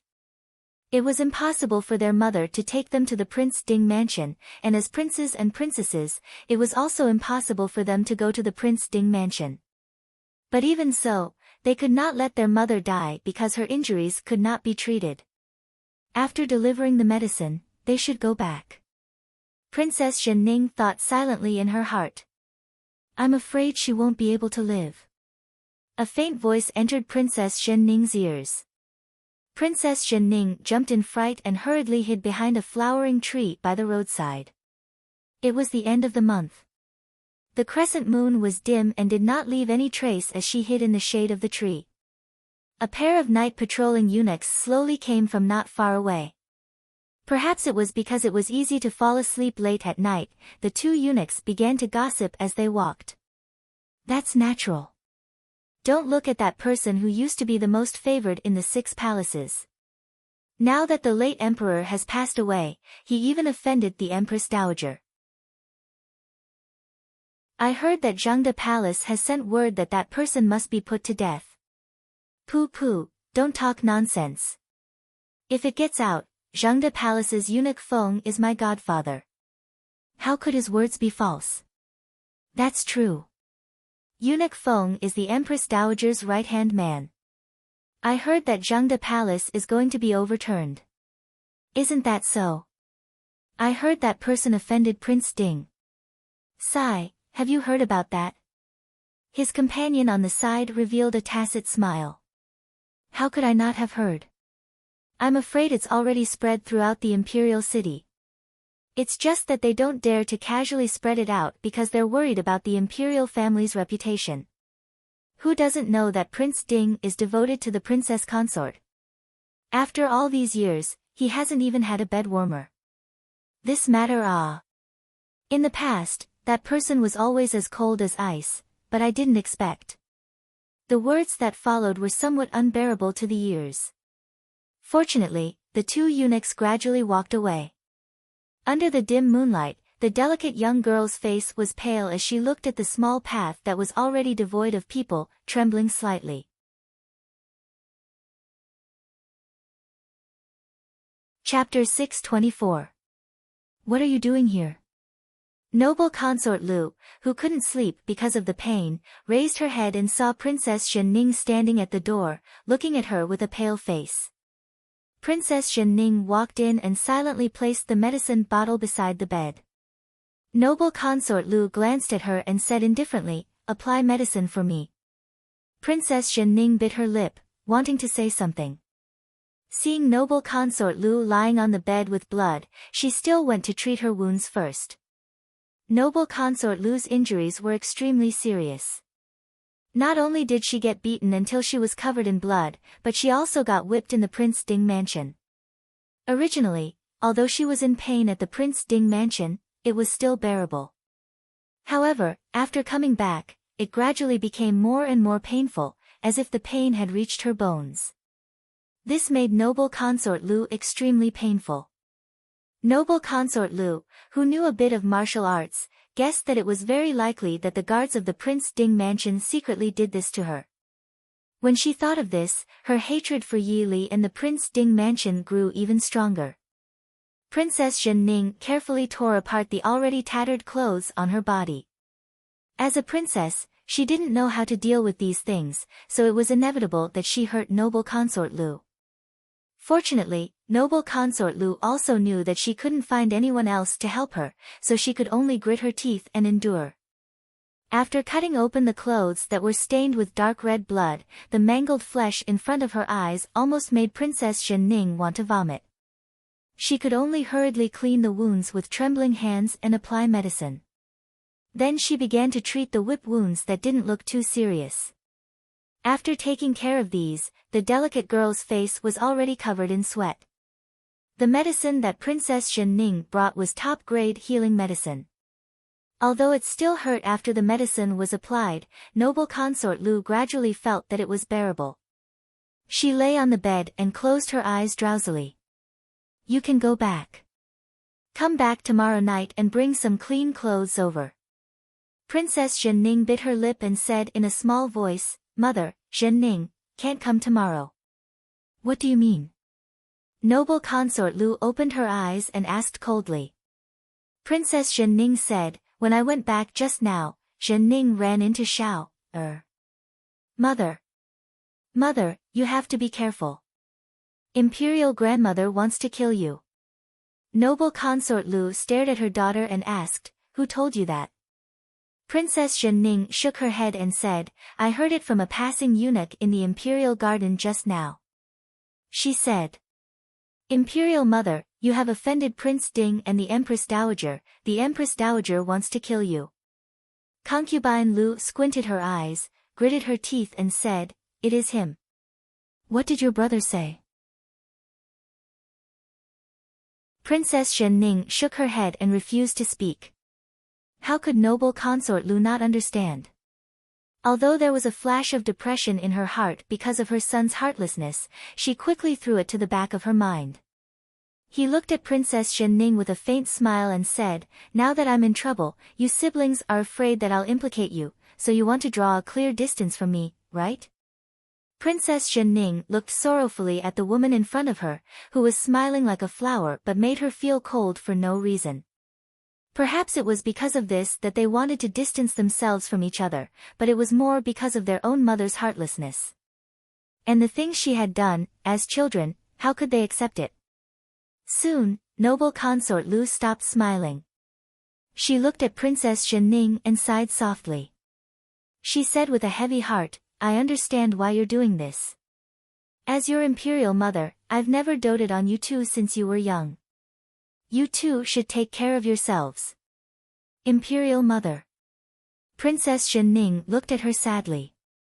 Noble consort Lu pulled her in front of her and said in a low voice, Imperial mother only begs you. In 2 days, bring me 2 sets of clean clothes. Imperial mother has been proud all my life. Even if I'm going to die, I want to die cleanly. I definitely won't let those sluts see me as a joke. Imperial mother. Princess Zhenning sobbed, Imperial mother, don't worry. Tomorrow night, Zhenning will bring the clothes over. A trace of satisfaction flashed through noble consort Lu's eyes. She said softly, no need to rush. You might be discovered if you come out 2 nights in a row. In a few days, the new emperor will ascend the throne, right? There are still 3 days. In 3 days, 10th brother will ascend the throne, Princess Zhenning replied. Noble consort Lu nodded and said, all right, you can take advantage of that time to come over. As for your grandfather and younger brother, you don't need to tell them, in case they become unhappy. Princess Zhenning nodded and said, daughter understands. Imperial mother, don't worry. Daughter will leave first. Go. Watching Princess Zhenning disappear step by step, noble consort Lu's originally gentle eyes gradually turned icy cold. The smile on her lips also became increasingly grim and strange. You want me to die? It won't be that easy. 3 days passed in the blink of an eye. In these 3 days, everyone was busy preparing for the new emperor's ascension ceremony. Naturally, for the time being, no one was in the mood to pay attention to a woman who had been locked up in the cold palace and demoted to a noble lady. On the day of the ceremony, the entire Dechu state's imperial city was filled with jubilation. Even the mourning of the late emperor's passing was completely washed away. This kind of unbridled celebration during the mourning period naturally caused many scholars to be dissatisfied. However, the ascension of a new emperor was basically a national celebration. Moreover, the new emperor was still young. Everything would be presided over by the prince regent. Now that the Dechu state was facing difficulties both internally and externally, it needed some sort of joyous occasion to impact it. Therefore, many people tacitly agreed. Mo Xiaoyao and Yi Li, as Prince Ding and Princess Consort Lu, were also the leaders of the Mahist army. Naturally, they also had to attend the ascension ceremony. However, the 2 of them didn't attend as officials or hosts. Instead, they attended as guests with the other envoys who had come to congratulate them. Of course, this caused many of the old officials of the Dechu state to be extremely disappointed. However, it also caused even more people to feel relieved. Even though the Dechu state's national strength wasn't as great as it used to be, it was still a large country. Almost all the countries that could make it in time sent envoys to congratulate them. Although people such as Genom King of Gojoseon, Princess Anshi, and Emperor of the Northern Tribes didn't come in person, they still sent envoys with high status. It wasn't impolite. Yi Li and Mo Xiaoyao sat side by side at the front of the seats specially prepared for the envoys of various countries. They were both dressed in white clothes embroidered with dark silver patterns. Just sitting there casually was enough to attract the attention of all the people present. What was more, there was a delicate and lovely baby in front of each of them. Although no one knew who the delicate baby in white clothes in Yi Li's arms was, most people knew who the baby in black clothes in Mo Xiaoyao's arms was. The baby was also handsome and had a faint arrogance. He was the heir of the Prince Ding mansion, the only heir of Mo Xiaoyao, and the young master of the Mahist army, Mo Yuchen. A child with such a domineering name was destined to be the focus of the world's attention as soon as he was born. Great Elder Princess. There was still a long time before the ceremony officially began. Great Elder Princess walked over with the help of the palace maids. Yi Li and Mo Xiaoyao hurriedly stood up to greet her. Great Elder Princess waved her hand and said, "Well, since you are a guest, you don't have to be so polite." Deep regret, helplessness, and a touch of sadness flashed through the old man's eyes, which were full of wrinkles but shining with wisdom.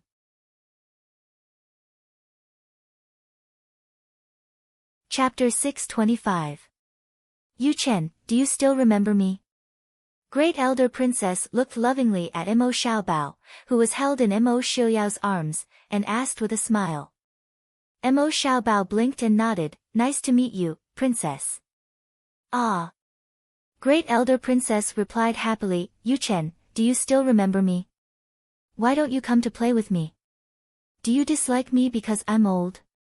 Mo Xiaobao looked at Great Elder Princess and said seriously, "Yu Chen needs to study and learn martial arts, so he can't go out to play. Princess, please come to our house to play. Then I will have time to play with you." "What a smart boy." Great Elder Princess scolded him with a smile. She looked at Mo Xiaobao regretfully. It was a pity that there was no such smart boy in the royal family. "Princess, this is my friend from the new school. You can call him Little Dai." Mo Xiaobao introduced Leng Junhan like an adult and deliberately omitted Leng Junhan's surname. Great Elder Princess squinted and looked at him carefully. She said with a smile, "He looks like a good boy." Yi Li smiled and said, "Xiaobao is not young anymore. Prince and I just want to find a playmate for him." Great Elder Princess didn't ask about Leng Junhan's identity. She nodded with a smile and said, "It's good to have someone to accompany him. It's not good for a child to be alone. I want to choose a few children of suitable age from the nobles to be His Majesty's study companions after the 10th prince ascends the throne." Yi Li smiled and didn't say anything.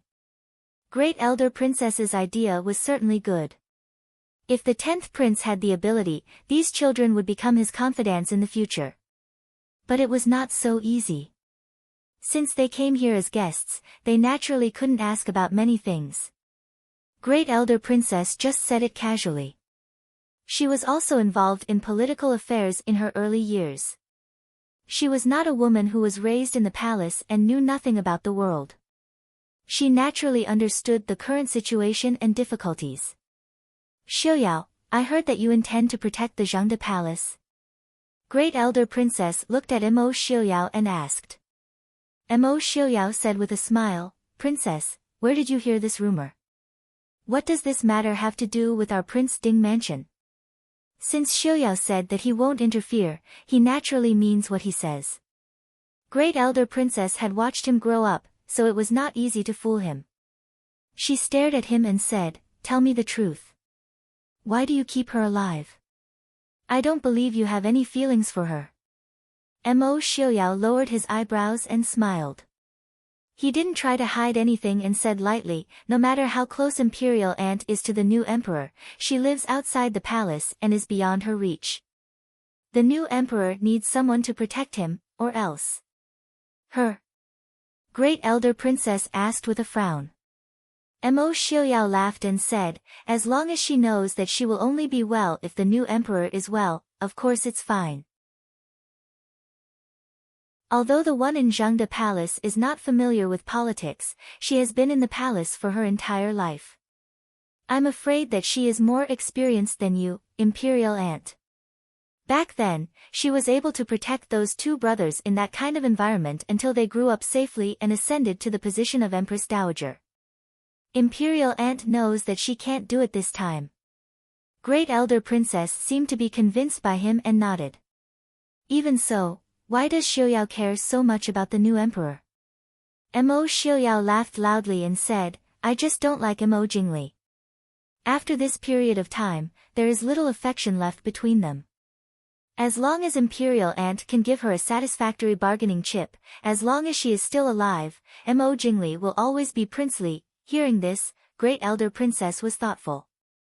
She naturally knew that the relationship between Empress Dowager and Prince Li was tense, but she was not sure whether Empress Dowager could restrain Prince Li. A few heavy drums sounded, and the auspicious time of the ascension ceremony had arrived. People who were whispering with their heads lowered all sat up straight and stared at the end of the huge red carpet with dragon patterns in front of them. A child of only 6 or 7 years old strolled over, surrounded by a large group of people. Empress Dowager, dressed in a gorgeous and graceful court dress, walked beside Mo Suyun and held the obviously timid child with one hand. From this moment on, she was no longer Empress Dowager, but Grand Empress Dowager. Seeing so many adults staring at him, Mo Suyun habitually wanted to shrink back. But one of his hands was firmly held by Empress Dowager and could not move. Empress Dowager looked down at him and whispered, "Don't be afraid. I will be with you."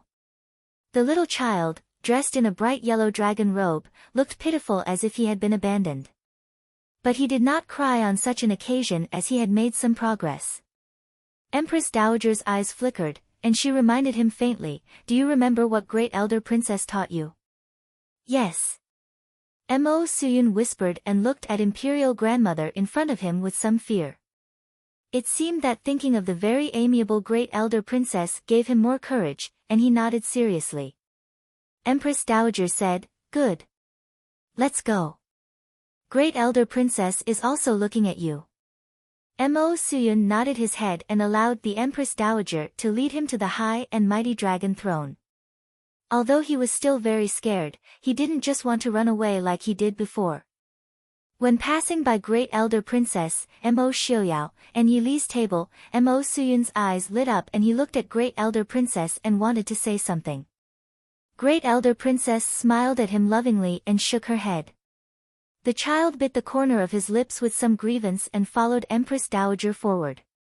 The 10th prince has changed a lot. Aunt's teaching these days is not in vain.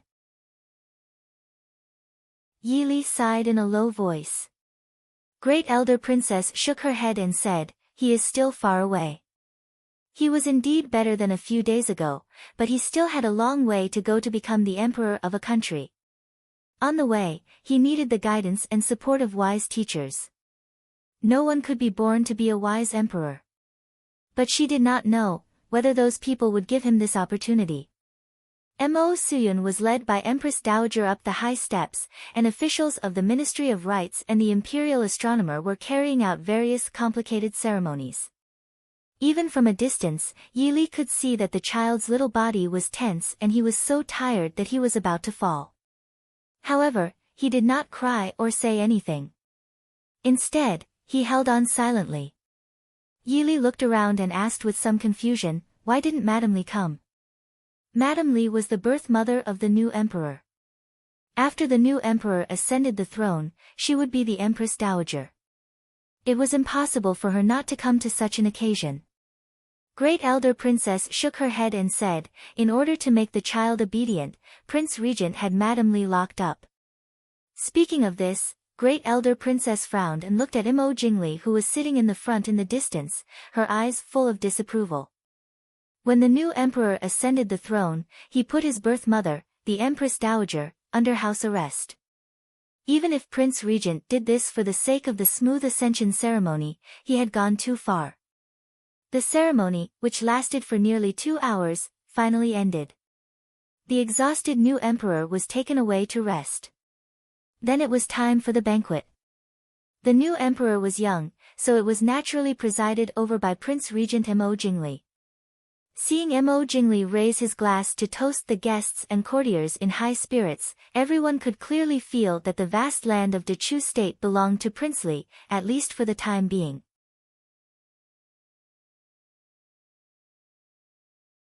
Chapter 626. A long banquet was not suitable for Yi Li's favorite things. The 2 children who weren't even 6 years old couldn't sit still. After sitting for a while, Mo Xiaobao made a fuss about wanting to go out to play. Yi Li told Mo Xiaoyao and then took the 2 children to the imperial garden. It was the 3rd month. The grasses were long and orioles were flying in the imperial garden. Hundreds of flowers were blooming. Countless butterflies fluttered among the flowers, causing Ling Junhan to stare at them with her round eyes wide open. Seeing Ling Junhan squinting at the flowers and butterflies in front of her, Mo Xiaobao snorted disdainfully. Little dazed Leng was too ignorant. What was so good about these red and green flowers and butterflies flying everywhere? The scenery in the northwest was better. There was also Taigong's Lishan Academy full of green bamboo and Uncle Han's residence outside Li City. It was 100 times better than the Imperial Garden in the Imperial Palace. After ordering the guards to follow them, Yili let the two children play in the Imperial Garden. She went to sit in a secluded pavilion in the garden to relax. Looking at the familiar scenery, she couldn't help but recall the first time she entered the palace when she was betrothed to Mo Xiuyao. And the many things that happened when they were newlyweds. At that time, the Prince Ding mansion was under the control of others. Now, they were free and didn't have to worry about anything. And the emperor who was full of ambition had already passed away. His ambition had turned to dust. The number of people in the imperial garden gradually increased. Most of them were noble ladies and daughters of the various families. The banquet was lively and interesting, but they weren't men. It was boring to sit for too long. So many people came to the imperial garden in 2s and 3s to take a walk. The pavilion Yili sat in wasn't hidden. Naturally, many people saw her. But because of the Prince Ding mansion's special status, there weren't many people who dared to come up and talk. Yili didn't care. She didn't know many people in the Chu capital. Compared to those meaningless greetings, she was more willing to be alone. Princess, when he raised his head, he saw a familiar face. It was Qin Zheng's mother, the censor's wife. Yili smiled and said, Madam Qin, please sit. Qin Furen thanked her cautiously. Even though Prince Ding and Wang Fei had brought back Qin Zheng's letter for them when they first returned to Jing, what was said in the letter was not as reassuring as hearing it with one's own ears. However, due to their statuses, they couldn't visit them personally. Now that they saw Yili and Madame Qin in the imperial garden, they naturally wanted to ask about their daughter. Yili also understood her thoughts and said with a smile, Madam, don't worry. Zheng, and second brother are living very well now. Their child had also begun to be enlightened. He was a smart little guy. Even if Madam doesn't believe me, you should at least believe in the Su family's style. They definitely won't let Zheng suffer. Not only would she not suffer, but the entire Su family treated Qin Zheng extremely well. Eldest Madam Su wanted to spoil Qin Zheng as her own daughter. There was no other way. The Su family had 5 young masters, but 4 of them were unwilling to marry. This made eldest Madam Su and second Madam Su hate that they didn't arrange more marriages when they were children. Qin Zheng was the Su family's only daughter-in-law and had given birth to the Su family's only great-grandson. How could they not dote on her? Madam Qin smiled with some embarrassment and said, Wang Fei is joking. How could I not believe Wang Fei, but... Yili smiled and patted the back of her hand comfortingly, I understand. Parents in the world are pitiful. Which parent doesn't worry about their children? Madam, don't worry. The Su family and second brother will definitely treat Zheng well. Otherwise, not to mention Madam and Censor Qin, even I won't agree. Su Qing's personality was slightly cold, but he was truly a good husband. In all these years, he hadn't even quarreled with Qin Zheng. They were so harmonious that Yili couldn't help but feel envious. She would occasionally quarrel with Mo Xiuyao in a fit of pique. Madam Qin smiled with relief and said, It is Zheng's fortune to have a friend like Wang Fei. Madam is joking. It is also my fortune to have a friend like Zheng. The two chatted happily. Seeing this, the madams watching in the surroundings also gathered around. Madam Qin and Yili naturally changed the topic and chatted with these upper-class madams. Following these noblewomen were beautiful young ladies from wealthy families. Seeing the shy and timid appearances of these young girls, Yili's heart moved and she couldn't help but laugh inwardly. So these upper-class madams had ulterior motives. Coming forward to chat was a pretense. They wanted to promote their own daughters. Speaking of which, it was obvious that Prince Li was in power now. However, the influence of the Prince Ding mansion was not so easy to erase. If a girl caught the eye of Prince Ding and was able to climb into the Prince Ding mansion, it was naturally good to have another backer in the future. Even if they didn't, they would only lose a daughter. These nobles naturally didn't lack one or two concubine-born daughters or even legitimate daughters. And these young ladies could be said to have grown up listening to the stories of Ding Wang Fu and had a natural admiration for the past generations of Ding Wang. Moreover, Mo Xiuyao's devotion to Yi Li for so many years was a legend. If they could obtain the favor of this kind of man, it would naturally be the most beautiful dream in the hearts of every girl. Yi Li rarely encountered this kind of situation. In these years, it wasn't that there weren't girls who tried to curry favor with Mo Xiuyao, but most of the time, Mo Xiuyao was able to deal with them himself. The only one she had personally dealt with was noble consort Lu. However, these girls in front of her were not shameless and pestering like noble consort Lu. Yi Li naturally couldn't use her poisonous tongue to deal with these girls and upper-class madams. Just as she was helplessly complaining in her heart about Mo Xiuyao's attracting bees and butterflies, a mournful scream came from the distance. Yi Li's heart jumped and she suddenly stood up. Just now, Mo Xiaobao and Ling Junhan had gone in that direction. Leaving a word of excuse, Yi Li directly used Qinggong to rush out of the pavilion in the direction of the scream. The upper-class madams who were originally huddled together in the pavilion were startled by this sudden change. When they came back to their senses, they only saw Yi Li's white figure fluttering away like a butterfly. What's going on? Something probably happened over there. Someone said in a low voice. Let's also go quietly. Someone suggested. Soon, everyone moved in the direction of the scream outside the pavilion. The originally noisy pavilion suddenly quieted down. Walking at the back, Madame Qin saw the group of people chasing after Princess Ding's figure and shook her head with a smile as she followed with a smile.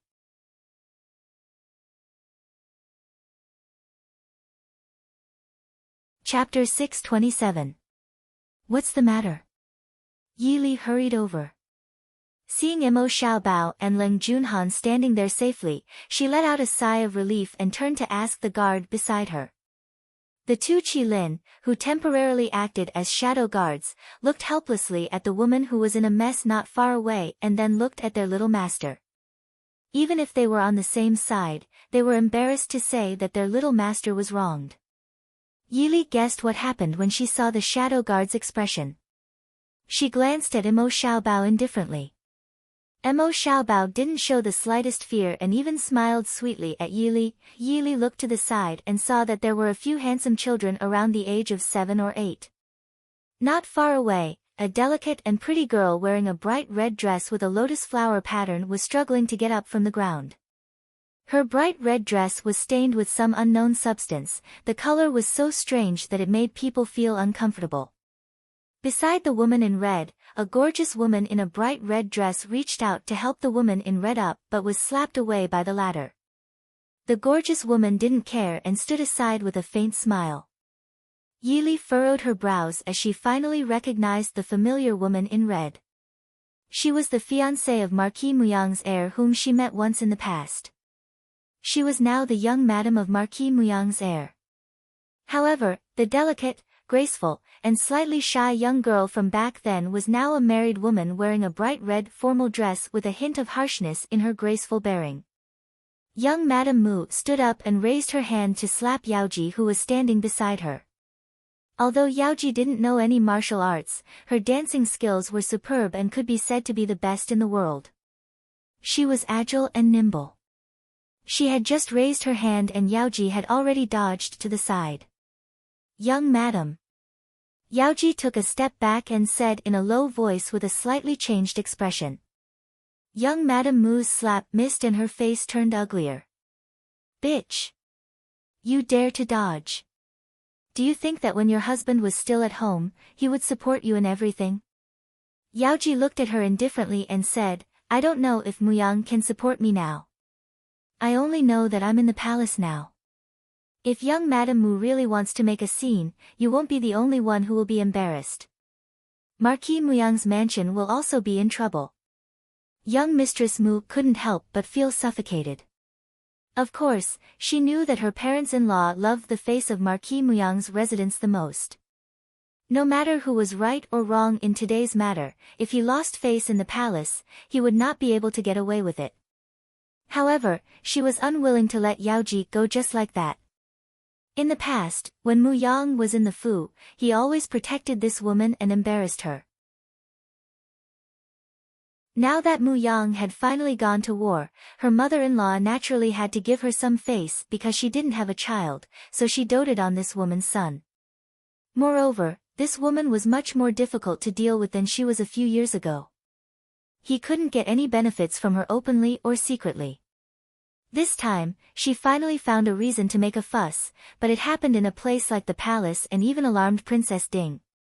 She glanced at Yi Li and the 3 children not far away with hatred and sneered, "What?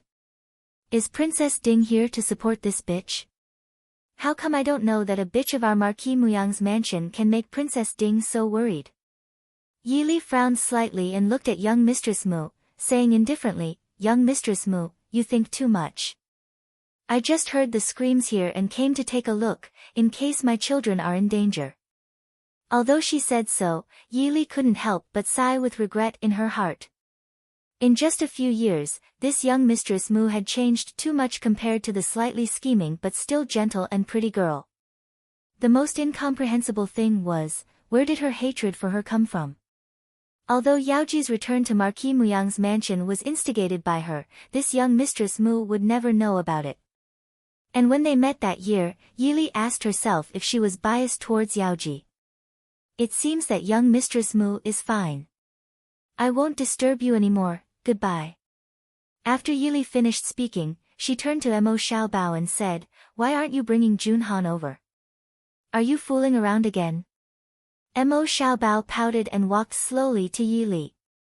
He looked up and said, "I'm not fooling around, I found a new friend.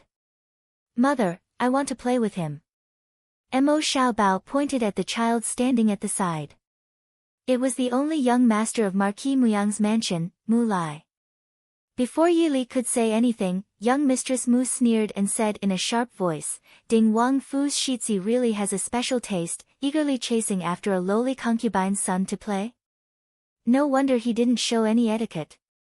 As she said that, she looked at the hem of her blouse with disgust. There was a lump of something that she didn't know. It was especially conspicuous on the auspicious and graceful bright red dress of the madam. Next to her, Yaoji pulled her and whispered, "Young mistress, be careful with your words." Young Mistress Mu glared at Yaoji fiercely, the anger in her heart rising. The clothes she was wearing were the masterpiece of the handsome and well-behaved Prince Ding Mansion's Shitzi, who wore a black brocade robe. Originally, she was walking in the garden with Yaoji, and conveniently scolding the mother and son with some sarcastic and satirical remarks. She happened to see 2 children playing by the garden. She was married to Mu Yang for so many years but didn't have any children, so she was especially envious and fond of other people's children. Of course, Mu Lai, who was born by Yaoji, was an exception. Young Mistress Mu saw the 2 children playing by the garden, so she walked over to take a look at the 2 children.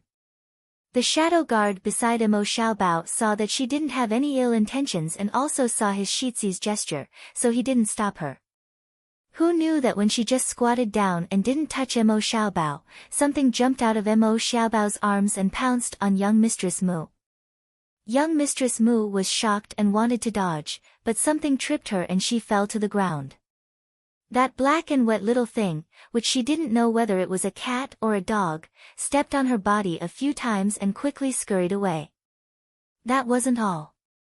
Mo Xiaobao didn't apologize for scaring others and even mocked them without holding back. He even pulled Mu Lai aside to chat and laugh. It turned out that young Mistress Mu's words about Yaoji and Mu Lai were all heard by Mo Xiaobao, so young Master Mo decided to be chivalrous and handed over to his friend.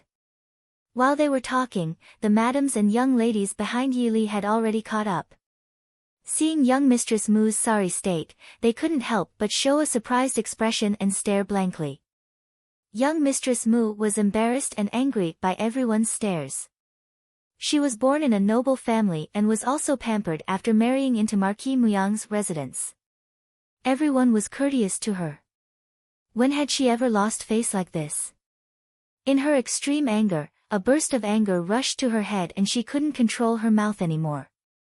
She looked at Yili provocatively and said, "Isn't it so? I just wanted to greet the Shitsi of the Prince Ding mansion, but he made me like this. If this isn't uneducated, what is?" Yi Li's face darkened. Perhaps Mo Xiaobao was in the wrong, but young Mistress Mu's words were too harsh. Moreover, Marquis Muyang's residence didn't have the right to teach the people of the Prince Ding mansion a lesson. The madams and young ladies present looked at the sorry young Mistress Mu as if they were looking at a lunatic.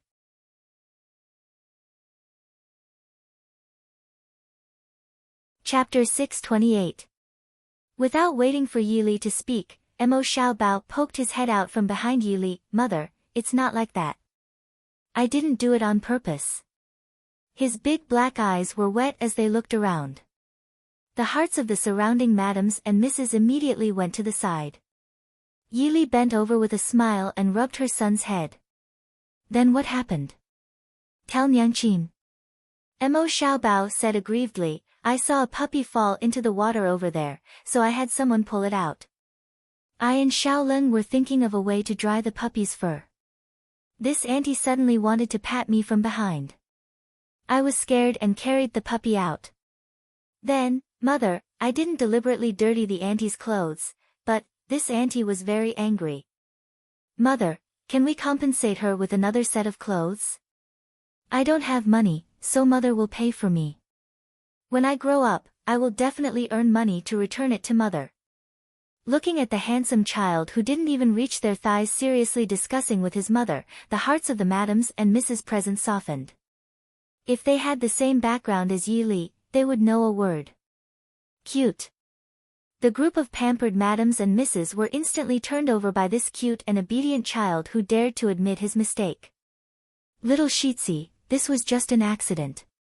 I don't think young Madame Mu will mind." Someone quickly comforted him. "Really?"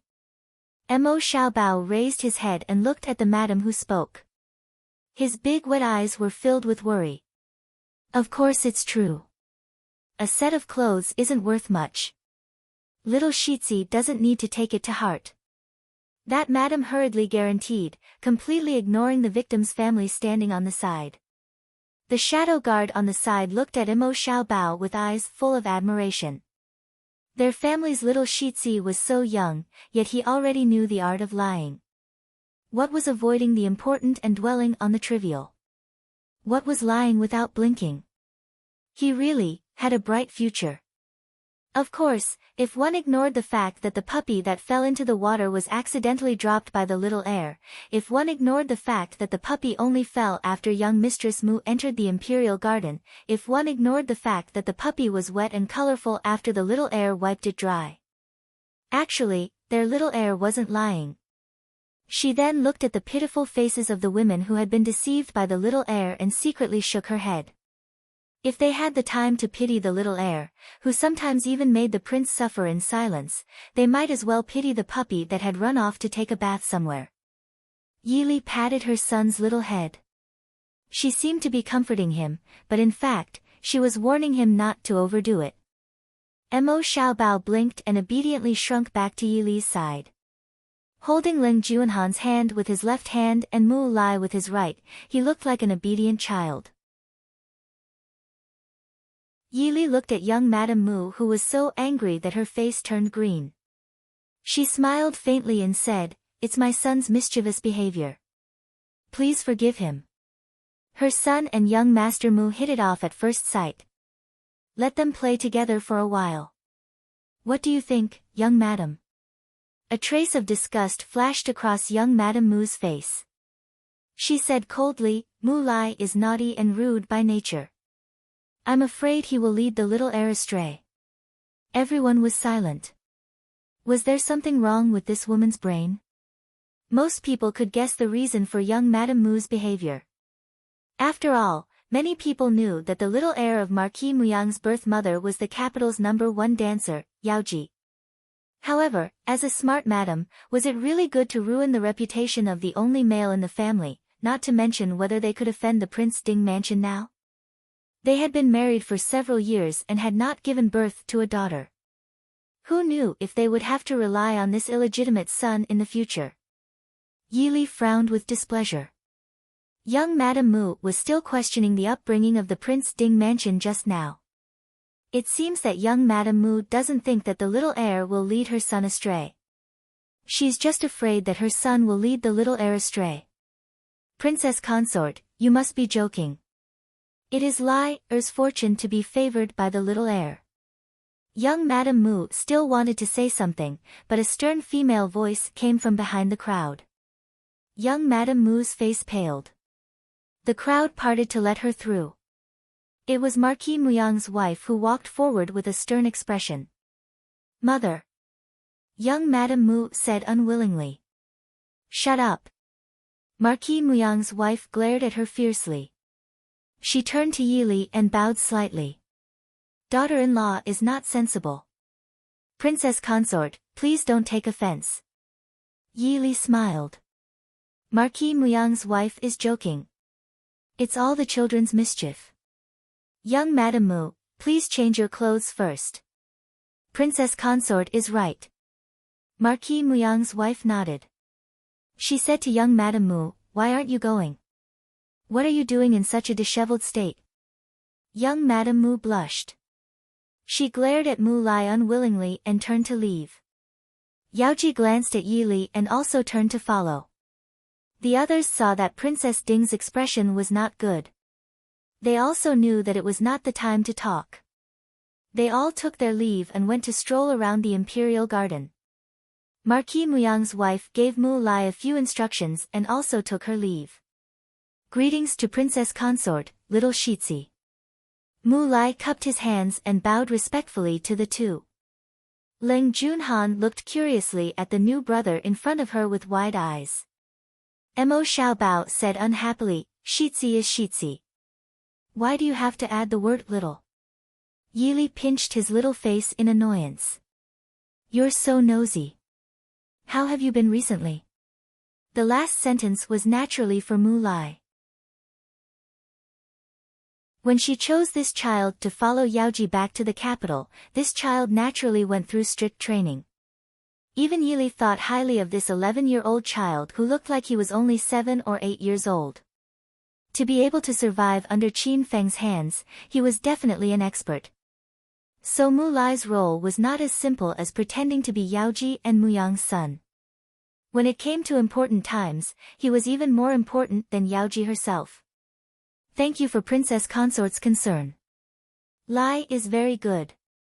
Mu Lai said seriously with a little adult face. Yili smiled and rubbed his little head. You're just a child. Why are you so serious? Aren't you afraid of scaring Muyang? Mu Lai stiffened at the sudden intimacy. His originally serious little face was a little red, but he didn't realize it. He said seriously, they will only think that I'm young and mature, a genius. Yili smiled, I can see that the people of Marquis Muyang's household quite like you. Humph. Mu Lai curled his lips. As long as it's a son of Marquis Muyang's household, they will like it. I heard that Marquis Muyang's wife has been going crazy for a grandson these past few years. She kept stuffing women into Muyang's room until we entered Marquis Muyang's household. But she still wants a legitimate son, so she gives that woman medicine every day. Taking too much medicine really affects the brain. Humph. Yili straightened his clothes and said softly, in a few days, Prince and I will leave the capital. Ling Er is now at the border. Feng San will also go with us. At that time, only you and Yaoji will be left in the capital. You must be careful, okay? If you encounter any trouble, escape first. Keeping your life is more important than anything else. Mu Lai's eyes flickered. He said seriously, Princess Consort, don't worry. Yaoji is not a fool and neither am I. The people of Marquis Muyang's household will not doubt. We will take care of the matters in Chu capital. We will not let Prince and Princess Consort worry. Yi Li sighed apologetically. You are still a child.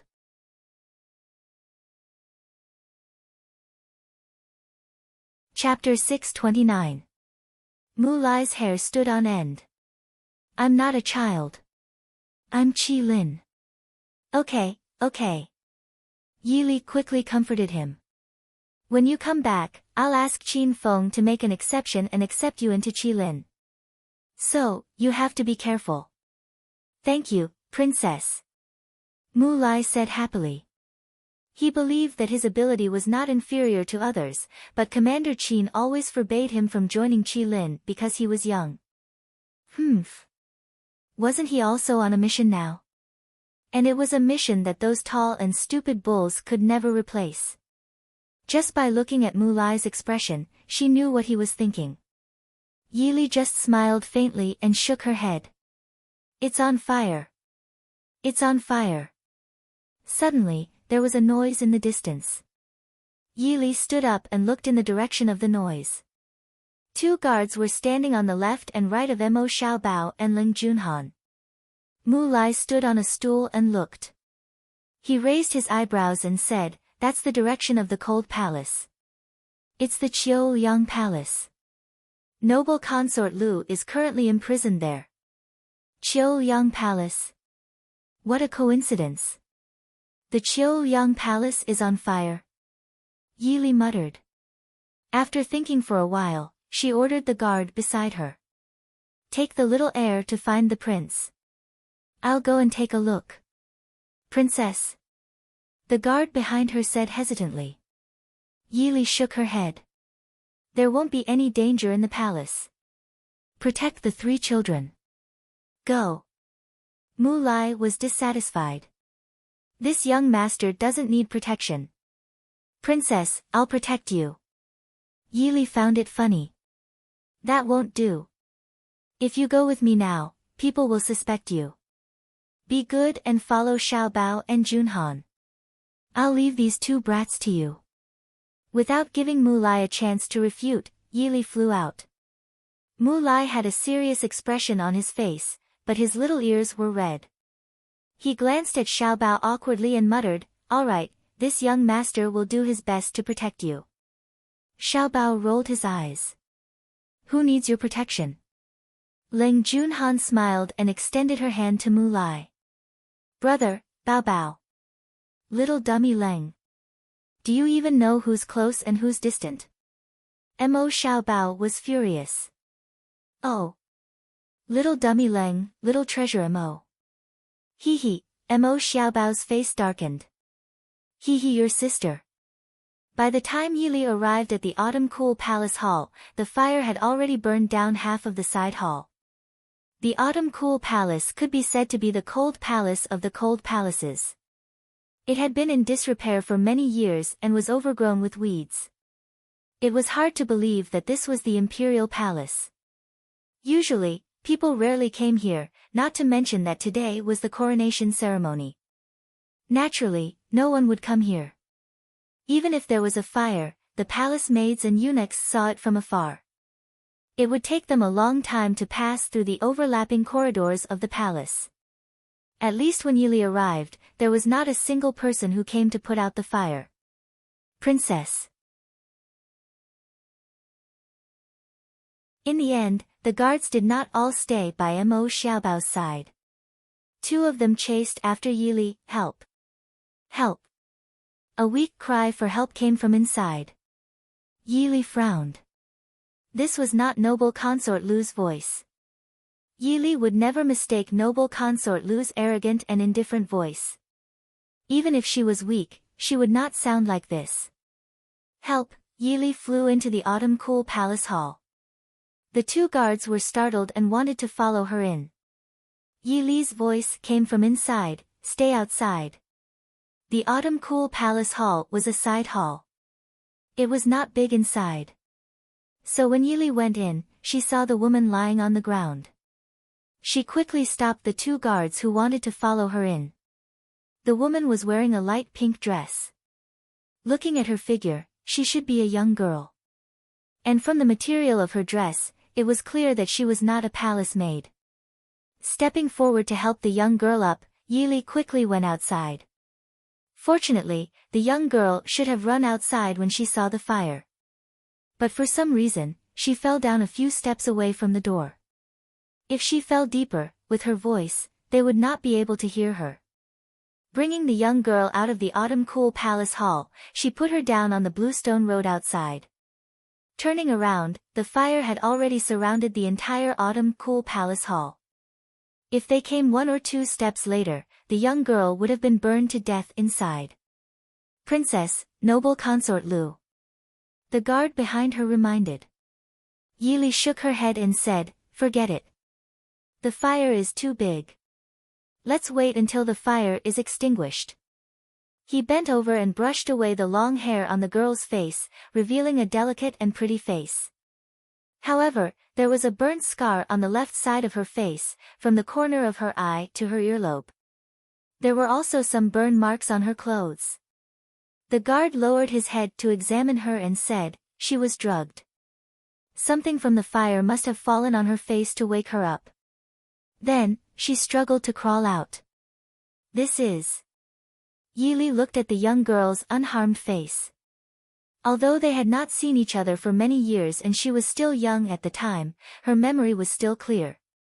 However, Yili's good memory allowed her to recognize the identity of the girl in front of her. Noble consort Lu, the daughter of Lu and Mo Jingqi, the second princess of Chu. Princess Zhenning. Princess Zhenning, who was on the ground, forced herself to open her eyes.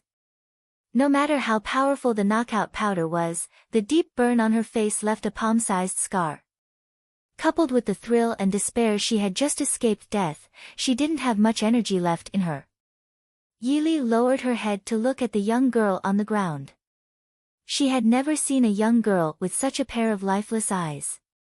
After the relief from escaping death, they instantly became lifeless without a trace of life. Raising her head to look at the burning autumn cool palace hall and then looking at Princess Zhenning's trembling body, Yili could almost guess what had happened. It's fine. Yili said in a low voice. Princess Zhenning stared at her in a daze. She opened her mouth, but nothing came out. A line of tears slowly fell from the corners of her eyes into her black hair.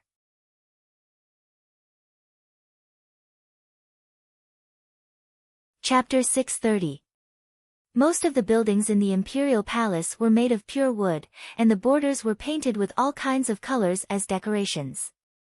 Once the fire was ignited, it naturally became more and more intense.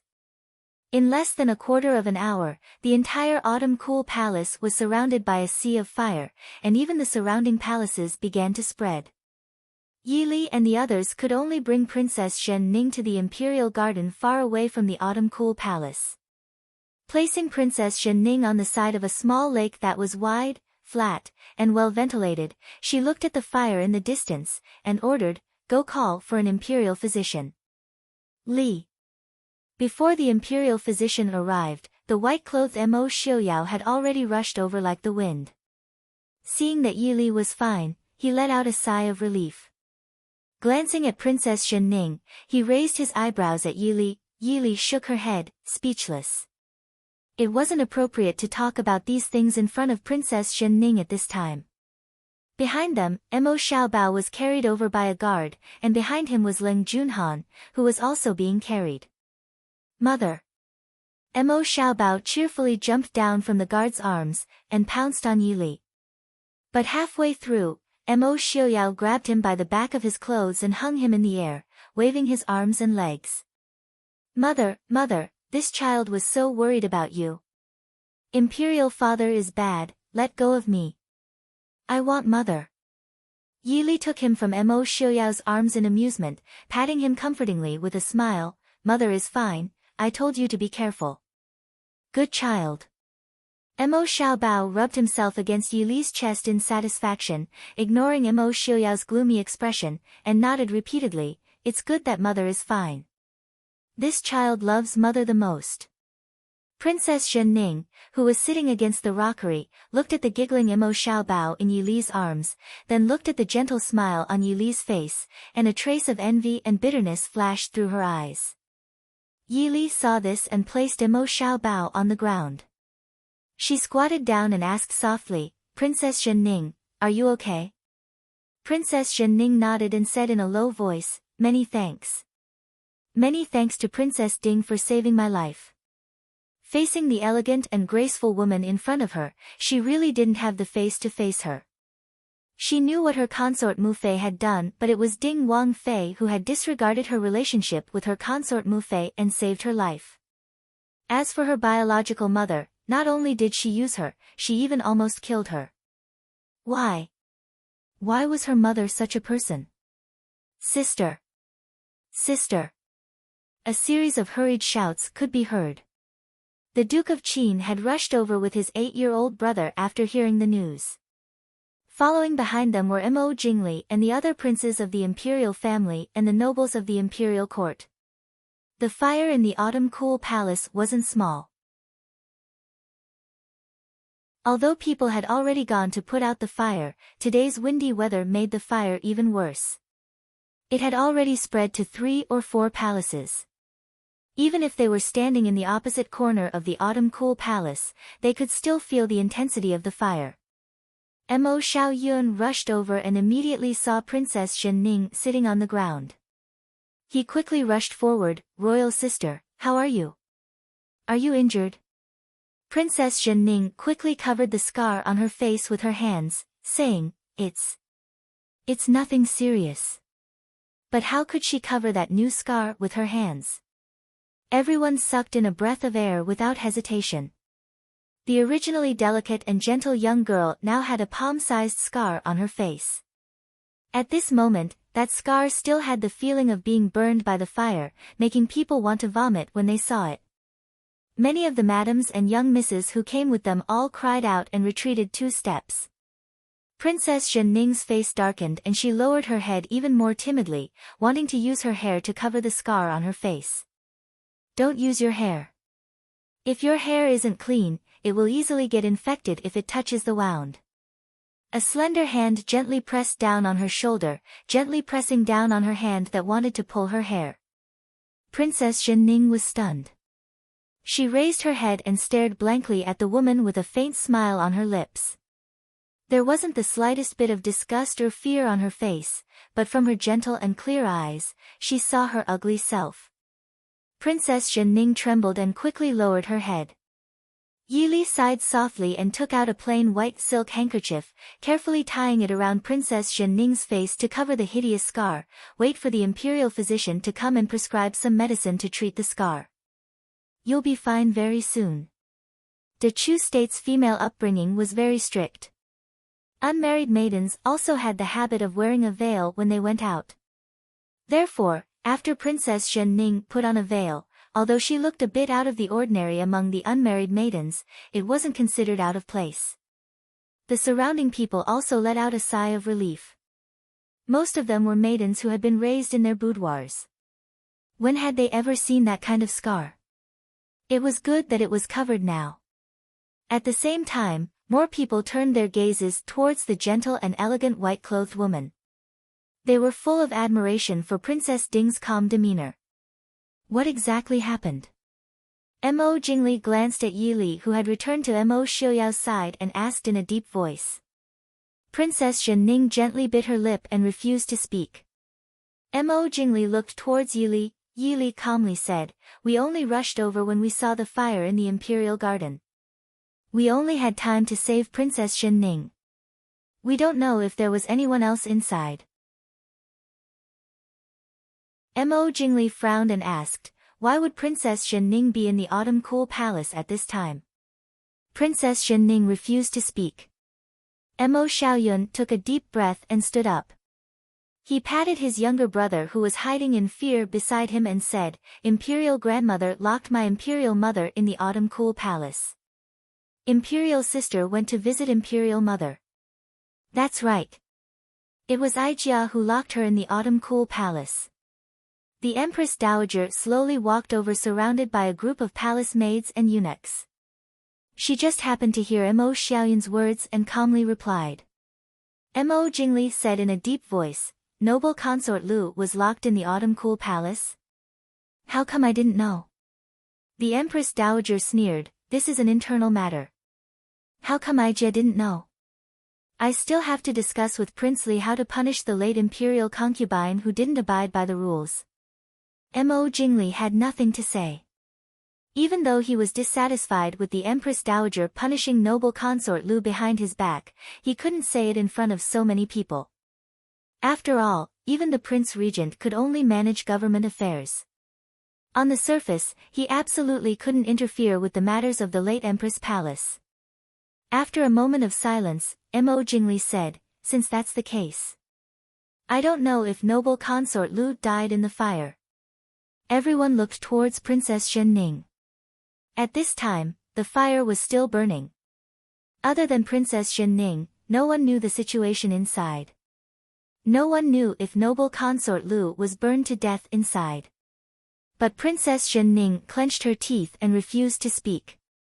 No one could do anything. Mo Xiaoyao's gaze swept over everyone indifferently. Just when Mo Jingli thought he was going to say something important, he heard Mo Xiaoyao leisurely say, "Since something happened in the palace, I think this banquet can't be held. I and Wang Fei will return to the Fu first. In addition, I and Wang Fei will be leaving for the northwest in a few days. At that time, we won't be coming to say goodbye." Mo Jingli secretly sighed in relief and nodded, then, "Prince Ding, please leave first." Mo Xiaoyao nodded. With one hand holding Mo Xiaobao and the other holding Yi Li's hand, he prepared to leave the palace.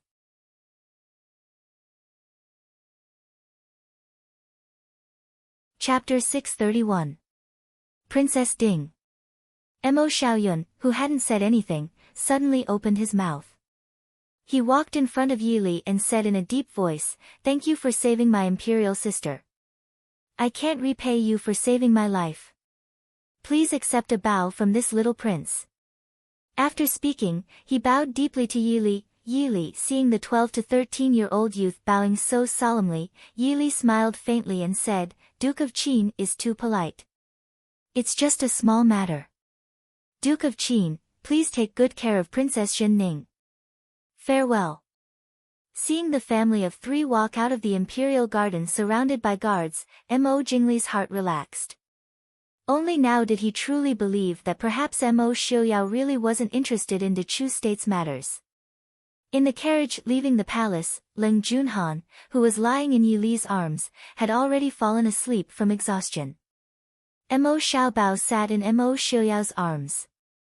Although he hadn't fallen asleep, he didn't have the same energy as when he was in the palace. After all, he was only a 5 to 6-year-old child. Making a fuss for half a day was enough to tire them out. Yi Li gently patted Leng Junhan and asked, "Xiaoyao, is noble consort Lu dead?" Mo Xiaoyao shook his head and said, "Not necessarily. Noble consort Lu has been in the imperial harem for more than 10 years. Even if the monkeys scatter when the tree falls, she still has some power that she can use. Today, there are so many people coming and going in the palace. It's not impossible for her to escape the palace." Yi Li frowned and said, "Since she still has people she can use, why did she treat Princess Zhenning like that? Could it be that she really wanted to burn Princess Zhenning to death?" Thinking of this, Yi Li couldn't help but feel a chill in her heart.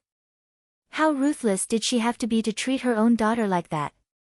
Even if this daughter's father wasn't the person she loved, the child was still her flesh and blood. Princess Zhenning risked being punished by the Empress Dowager to see her, but she received such a return. No wonder her eyes were like dead ashes when she was rescued. Mo Xiaoyao shook his head and said, "I don't know. Tell the people below to pay attention. Once that woman appears, kill her without mercy."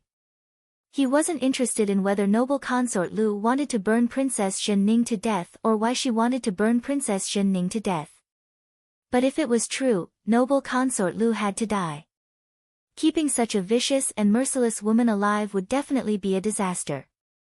Yi Li nodded silently. She had no pity or sympathy for noble consort Lu. I heard from Xiaobao that Mu Yang's wife was rude to you in the garden. Mo Xiuyao asked faintly, throwing the matter of noble consort Lu to the back of his mind. Yi Li glanced at Mo Xiaobao, who was complaining first, and said with a smile, "She's just a woman twisted by jealousy. Do you think I can deal with her?" "Don't worry, Yaoji is not easy to deal with. I won't let her have an easy time." Mo Xiuyao snorted softly and said, "Sure enough, I was too soft-hearted to Marquis Muyang's mansion back then." Thinking of some of the grievances with Marquis Muyang's mansion, Mo Xiuyao regretted his plan to use Marquis Muyang's mansion to hide Yaoji and Mu Lai in the capital. Because this meant that he couldn't do anything to Marquis Muyang's mansion for the time being. But as soon as he saw the people of Marquis Muyang's mansion, especially Marquis Muyang himself, some bad memories that he tried hard to forget surged up again, making Mo Xiuyao's mood very bad. On the day of the new emperor's ascension, a fire broke out in the palace, almost burning half of the palace. This news quickly spread among the people. People were talking about how the new emperor was immoral and couldn't bear to inherit the throne, so the heavens punished him and so on. Hearing this, the people in the Prince Ding mansion laughed secretly. The new emperor was only a child of 6 or 7 years old. What could they say about him being immoral? But once the comments started, it wasn't so easy to destroy them. Especially when there were people who wanted to add fuel to the fire, the comments spread like wildfire. The people in the Prince Ding mansion didn't pay attention to these, because they were all packing up and preparing to leave the capital again to go back to the northwest. Although most of them were born and raised in the Chu capital, living in the northwest for the past few years made them feel a sense of belonging to Glass City. Everyone had joyful smiles on their faces as they packed their luggage and prepared to depart.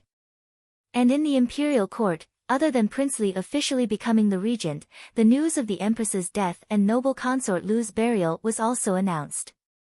And the Empress Dowager, who was supposed to be the Empress Dowager, was exempted from being buried with the Empress Dowager because the Empress Dowager couldn't bear the burden of the previous emperor's first wife's death. She was temporarily buried in the imperial mausoleum. In the future, when the Empress Dowager passed away, she would be buried in the imperial mausoleum. Ignoring the turmoil in the capital, Mo Xiuyao and his group left the capital 3 days later and returned to the northwest. Not only was there a graceful and beautiful middle-aged woman in their carriage, there was also a similarly beautiful and moving young woman and an old man with an extraordinary bearing. Tian Xiang. In the carriage, Yi Li reached out to hold Hua Tian Xiang's hand, who was still in shock, and smiled slightly.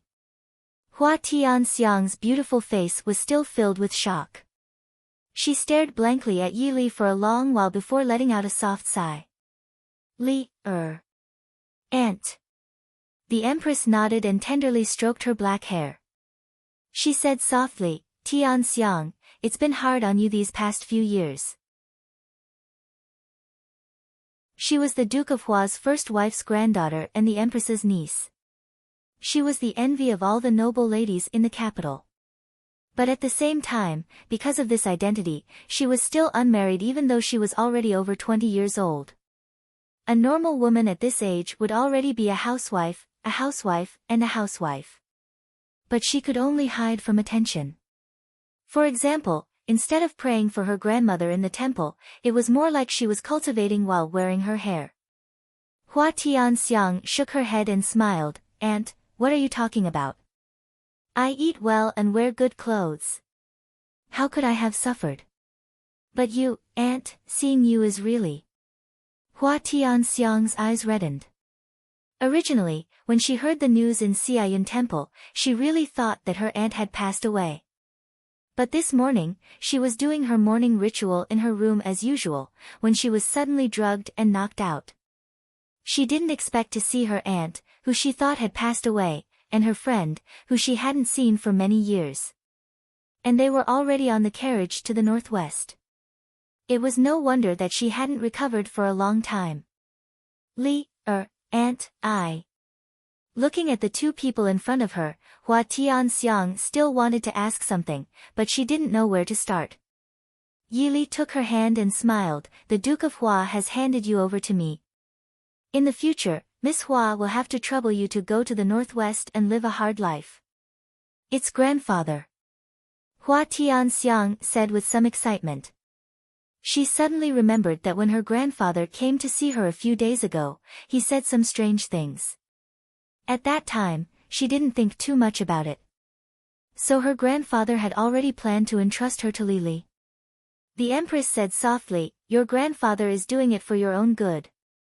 Now that the new emperor has ascended the throne, Prince Li is the regent.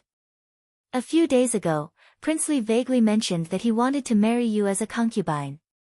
Although father rejected him on the spot, as long as you are still in the boudoir, it will always be." Hua Tianxiang wiped her tears and said, "I know grandfather is doing it for my own good. But we are all gone. Grandfather, he..." "Don't worry, the Duke of Hua is a person of virtue and prestige. Mo Jingli has just taken power, so he won't do anything to the Duke of Hua. However, to avoid trouble, you should change your name. And the Empress, Sister Hua as well."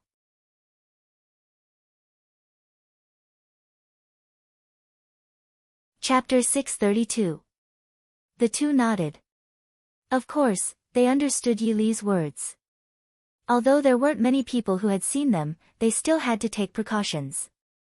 If people knew that so many people who shouldn't have appeared in Glass City, especially the Prince Ding mansion, it would be bad for the Prince Ding mansion and the Hua family.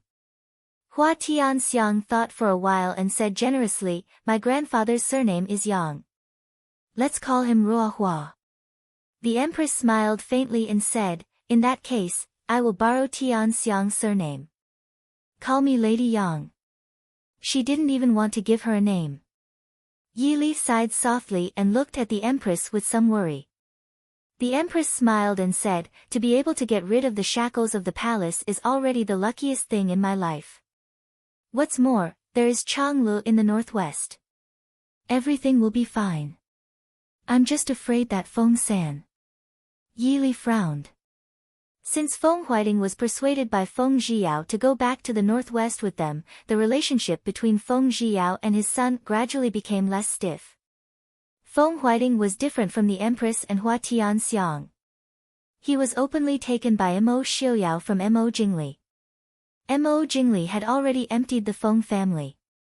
Naturally, he didn't care about Feng Huiting, an old man who was nearly 60 years old. Even the other members of the Feng family could be taken away with him. However, the two sons of the Feng family were unwilling to go to the northwest and live under their brother's roof.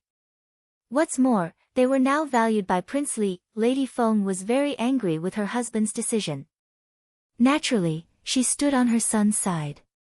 In the entire Feng family, except for a few loyal servants and young children of concubines, no one was willing to follow Feng Huiting, who had no wealth and power, to the northwest to suffer. But Master Feng. Although Feng Huiting didn't say it clearly, Yi Li could still see his attitude towards the matter between Feng Zhiyao and the Empress. The Empress shook her head and said with a smile, "Yao didn't have parents to care for him since he was young. He always values relationships more than others. In the future, with his father watching over him, he will slowly understand. After so many years. I'm tired too. As long as Tianxiang and Changlu are well in the future, I have no regrets." Yi Li remained silent. It was difficult for outsiders to interfere in matters of the heart. The matter between Feng Zhiyao and the Empress could only be solved by themselves. Hua Tianxiang looked at the two in confusion, but she also felt that the atmosphere was a bit heavy. She smiled and said, "Of course we will be fine, everyone will be fine. Aunt, please call me Ruahua, lest you accidentally call me Ruahua in the future." The three of them smiled. Yi Li nodded and said, "That's right. We'll all be fine." In a dark corner of the capital, there was a woman in a sorry state. She was thin and wore plain gray clothes. Her hair was only held up with a crude wooden hairpin. It was almost impossible to see her original appearance. Hiding in a small, dilapidated house in the innermost part of this cold, almost deserted alley, a pair of eyes emitted a chilling light in the darkness. Prince Ding has already left the Chu capital. That's right.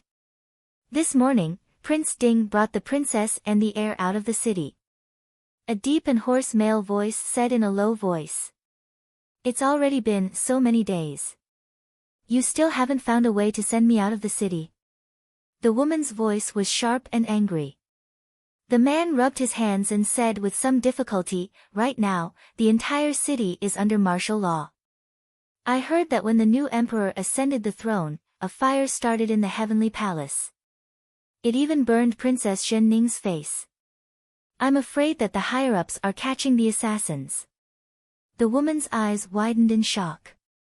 Because she hadn't seen the sun for many days, her pale face revealed obvious shock. The man thought that she was frightened and hurriedly held her hand and comforted her. Don't be afraid. The assassins wouldn't come to this kind of place. Looking at the woman in front of him who was still shockingly beautiful even though she wore coarse clothes and no makeup, the man's eyes changed. His hand moved up unruly. A trace of impatience flashed across the woman's face. She waved him away and said, "Get lost, I'm not in the mood." "Darling. Don't worry, we'll soon find a way to leave the city." "Darling." The man lazily picked up the woman and pressed her down on the bed. His eyes flashed with shocking lust as he buried his head in the woman's body and kissed her. The woman endured the disgust in her heart and let the man do whatever he wanted to her body. However, his thoughts had already drifted elsewhere. How could Zhenning be burned? She was worried that Zhenning would ruin her plans, so she drugged her. However, she clearly told her to send Zhenning out after she left and then set fire to the autumn cool palace. However, she didn't know that she needed someone to burn to death in her place. Not someone who would be burned to death, but someone who would be burned to death. The people who worked for her were all people of flesh and blood. How could they be willing to throw away their lives or let the people they were familiar with die? Princess Zhenning, who had been drugged by noble consort Lu, was naturally the best scapegoat. Otherwise, when Princess Zhenning woke up and told others, they wouldn't be able to escape either. Zhenning. Don't blame Imperial Mother. Imperial Mother didn't want to burn you to death. This was just an accident. Who told you to, darling? Why aren't you paying attention? The man said unhappily. His average-looking face was flushed red as he fiercely kissed the woman's soft red lips. The woman closed her eyes in disgust. Compared to this vulgar man in front of her, Mo Jingqi was a stunningly handsome man. But now, she could only rely on this man to escape from the Chu capital. Mo Xiaoyao. Yi Li, it's all your fault. It's all your fault, darling, you're so beautiful. The man impatiently tore apart the woman's clothes. He had never seen such a beautiful woman in his life. In the past, he wouldn't even have dared to think about this kind of luck. But now, this beautiful woman belonged to him and would become his wife in the future. In a dark little house in a dark alleyway. There were waves of ambiguous gasps, which were soon joined by a woman's soft moans. You're tuning in to the Blissful Bookshelf YouTube channel. We're so grateful for your support and don't forget to subscribe to join us on this incredible journey through captivating stories. Your generosity through donations truly makes a world of difference, as it's the primary source of revenue that allows me to expand and enhance this channel for you. Thank you from the bottom of my heart for being a part of this adventure.